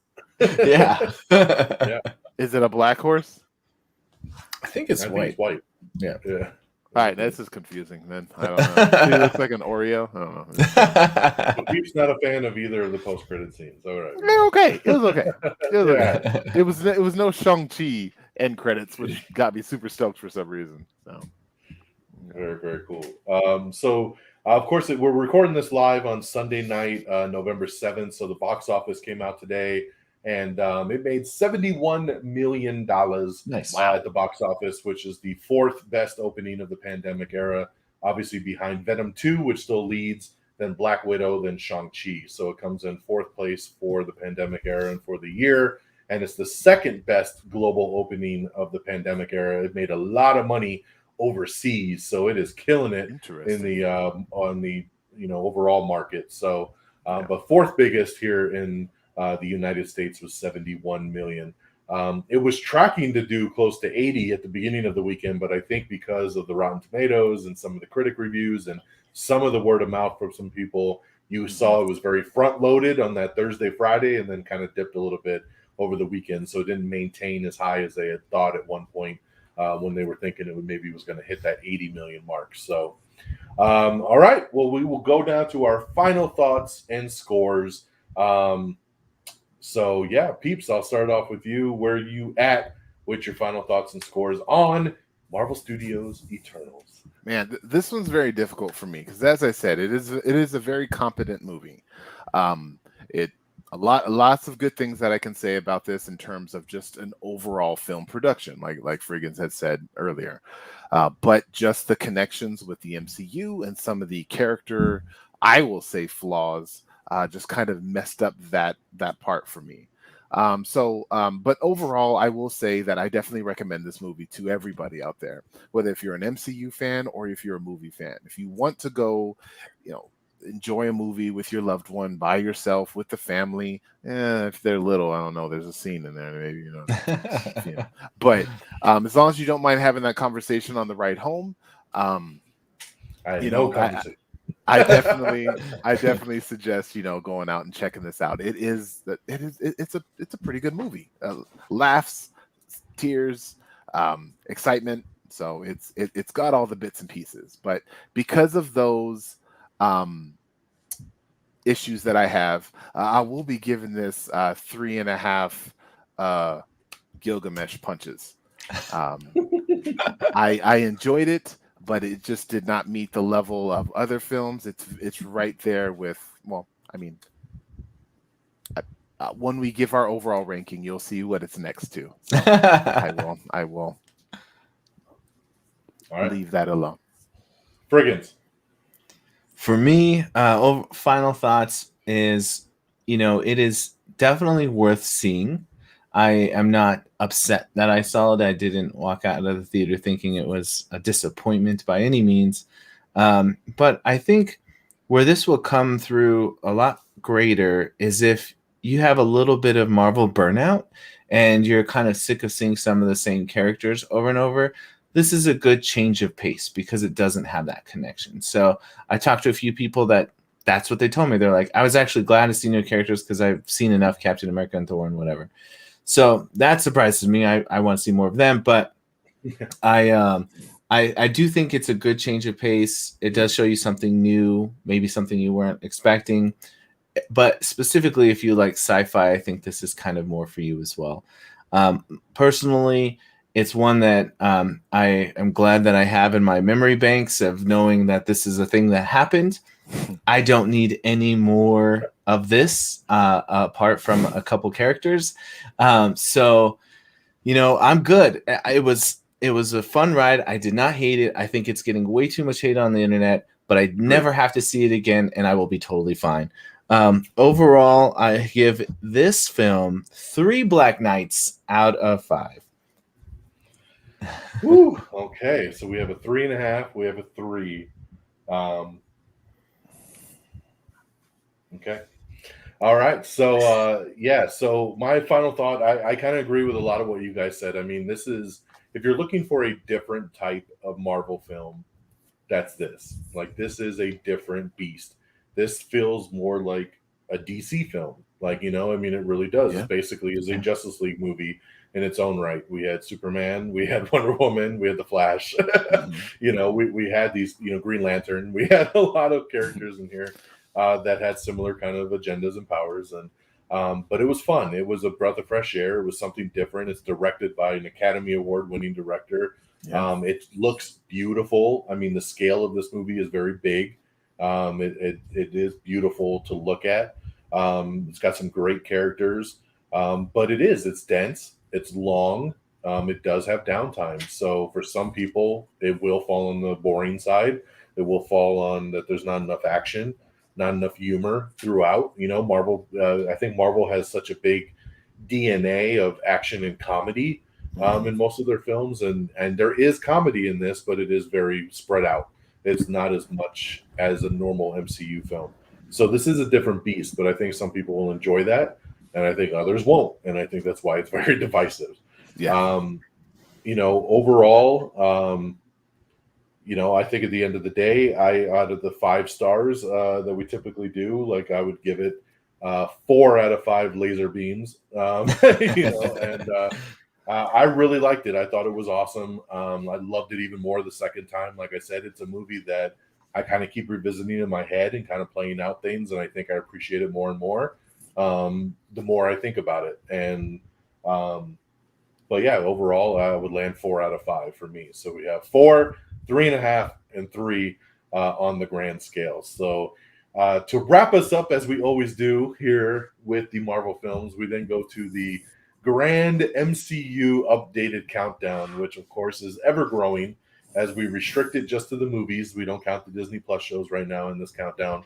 But of course, the list has grown to 26 films. The Eternals is the 26th film. So it's going to be interesting to see where this one falls in the grand scheme of things, and if anything else maybe shifted on your timeline as since the last time we've done this. So, Peeps, I'll roll it back to you. Where does your countdown take us with Eternals added in? 26 films. All right. This one was kind of difficult. As again, I didn't hate it, but I'm trying to think about this and how much I enjoy the other films, how much I've actually wanted to see some of the other films. So, so here we go. Number 26 will always be and will forever be, it feels like, Iron Man 2. Number 25 is the first Thor movie. 24, Iron Man 3. 23 is The Incredible Hulk. 22 is Captain Marvel, which might be dropping here pretty soon. And 21 is where we find our Eternals. So that is number 21 for me. Number 20 is Thor 2. 19 of Captain America, First Avenger. Number 18 is more recent Black Widow. 17 is Avengers 2, Age of Ultron. 16 is Doctor Strange. 15 is Thor 3, Ragnarok. 14 is Ant-Man 2, Ant-Man and Wasp. 13 is Ant-Man. I love those movies equally. And number 12 is Captain America 3, which is the Civil War. Number 11 is Spider-Man 2. Number 10 is Spider-Man. Again, it's hard for me to choose one of those over the other. All right, and so yeah, at 10 we are in my top 10. Number 9 is First Iron Man. Number 8 is the Avengers movie. Number 7 is Black Panther, Wakanda Forever. Number 6 Can't is say Wakanda Shang. Forever. That's the sequel. So. Well, I'm just saying Wakanda Forever. I'm gonna say that on every Black Panther. But that is true. I actually forgot about that. Thanks. Yeah. And number 6 is Shang-Chi, which actually moved from last time. Last time it was number 5. And now we're at my top 5. 5 and 4 are Guardians of the Galaxy 1 and 2. I'm not telling you in which order because I love them both the same. Number 3 is Endgame. Number 2 is Captain America: Winter Soldier. Phenomenal movie. And number 1 will always be, I feel like at this point, Avengers: Infinity War. Nice. I feel you. All right, Frigginz. Can't wait to see where yours play out. Interesting. Well, I was actually very, very surprised to see that Peeps and I have quite a few on the same list, and most are in the same number rather, and most of them are kind of on the lower end. As a note, if you watched like I think the last one I was on was Black Widow because I missed the Shang-Chi episode. Since that episode, I've like rewatched a few movies, so there has been some shifting in my ranking. Ooh. But I will note that from like 15 to 20, maybe even all the way to 15 to 22, those seem to be the ones that kind of move around a little bit. Everything else is a little bit more solid. So anyway, number 26 forever and seems like will always be Iron Man 2 as well. Jeez, haters. Number 25 is Iron Man 3. Number 24 is Thor: The Dark World. Number 23 is Incredible Hulk. Number 22 is Captain Marvel. This was a big drop for me. I had it higher, but after rewatching it recently, had to drop that. And as Peeps has mentioned, I have also placed Eternals at number 21. One thing that has climbed up the ranks a little bit after watching it a few more times was Avengers: Age of Ultron at number 20. I have Ant-Man and Wasp at 19. Spider-Man: Far From Home has dropped a little bit on my ranking to 18. And that's because I saw a little bit of Doctor Strange again, and that boosted up to 17. Okay. Number 16, I have the first Thor. I don't know why there's so much hate for that one. I love that one. 15, I have Black Widow. Number 14 is Ant-Man.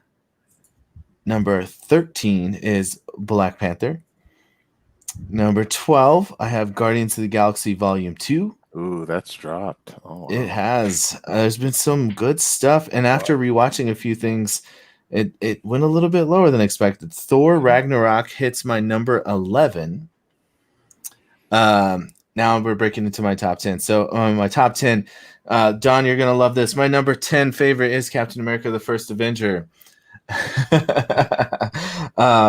Number 9 is the first Avengers movie.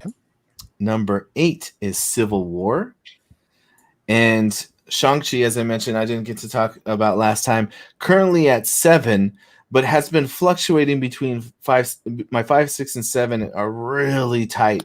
I absolutely love Shang-Chi. I didn't get to talk about that last time, so I just wanted to throw out when it was probably, if not my favorite MCU villain now, he's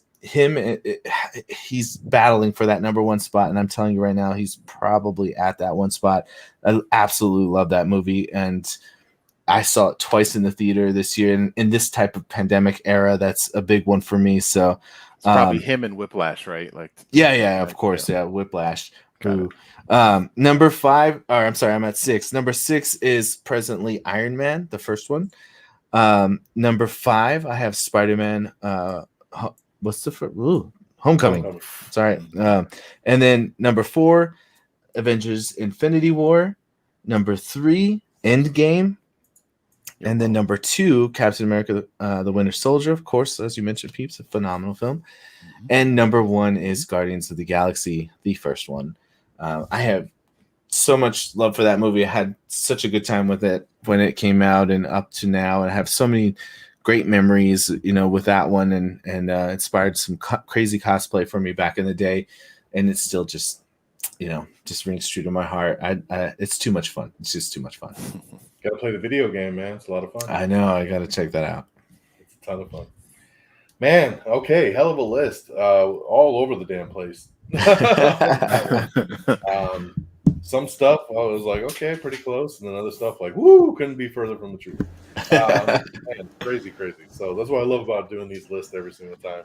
Oh yeah. All right, so getting into my 26, I'll tell you, when I came home, I told you that Eternals kind of flip-flop for me a little bit. When I came home that first night, pulled up the letterbox and said, okay, I got to update, got to drop in Eternals, got to pop this in. I actually sledded it right at 26 at the very last spot. Wow. And again, I want to reiterate, as we always do with this countdown, that just because you're at the end doesn't mean I hate it. It's just the way the cookie crumbled, right? I love all these films, but I did drop it in right at 26. So I'm very shocked, Frigginz, as much as you just kind of were like, it is what it is. I don't care to ever see more, and I don't care to ever see it again. That it was like fucking, you had like 6 other movies in front of it. Yeah. So that You actually gave Captain Marvel a second chance, and that one's lower than Eternals. It did. Interesting. Yeah, crazy. So I had slated it at 26, but then, like I said, after I watched it the second time, I was like, okay, it does not deserve that. I'm going to go re-edit a little bit, and here we go. So coming in number 26, as it probably always will be, like you guys say, but it is not Iron Man 2. It is Captain America, the First Avenger, which is just such a meh movie. It is not. There's not much to this film. It's just so I don't know, man. It just is. Then number 25, the less when you talk about the Iron Man movies, it should be here, which is Iron Man 3, man. You get some respect on number 2. Iron Man 3 sucks, and it's number 25. That's my 25. I get you. Yeah. Number 24 is The Incredible Hulk. Number 23 is Black Widow. Number 22 is Eternals. So that's where it falls close. for me, right at 22 after the second viewing. Kind of funny that we have Black Widow and Eternals next to each other coming out in the same year. So 21 and 22, 23 and 22. Number 21 is Thor: The Dark World. Number 20 is Iron Man 2. Number 19 is Thor, the original movie. Number 18 is Captain Marvel. Number 17 is Doctor Strange. Number 16 is the first Ant-Man movie, followed by number 15 being Ant-Man and the Wasp. So like you peeps kind of have them neck to neck right there with each other. Number 14 is Black Panther. Number 13 is Shang-Chi for me in The Legend of the Ten Rings. So, and this is one I think when me and Peeps did it, our last one, when we did the Shang-Chi countdown, I can see that one moving up again. Shang-Chi was a hard one to place because I do love that movie to death as well too, and think it is one of the better origin story movies that they've done. So I can see that definitely moving up in my list as the viewings go on with that film. I'm excited that it hits VOD like in the next week, so I can watch it again at home. Yep. I'm very excited. I know, right? So number 12 is Spider-Man: Far From Home. Number 11 is the first Iron Man. Number 10 is Guardians of the Galaxy Volume 2. Number 9 is Spider-Man: Homecoming. Number 8 is Captain America: The Winter Soldier. Number 7 is Thor: Ragnarok. Number 6 is Captain America: Civil War. Number 5 is Guardians of the Galaxy.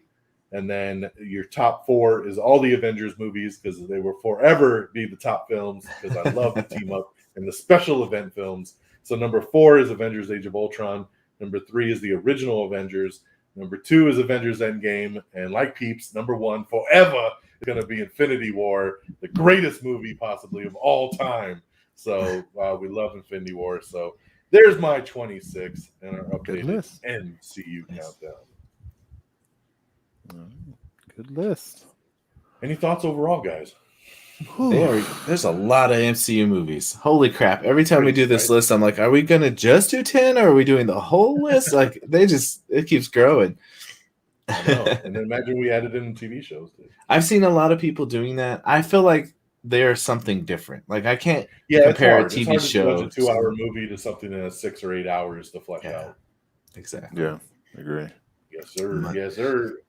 Well, guys, that is here, man. This is probably our longest spoiler review. We've been always averaging around that 145 mark, and we were hitting exactly 2 hours right now. So as many characters as are in Eternals, that's how long. Yes.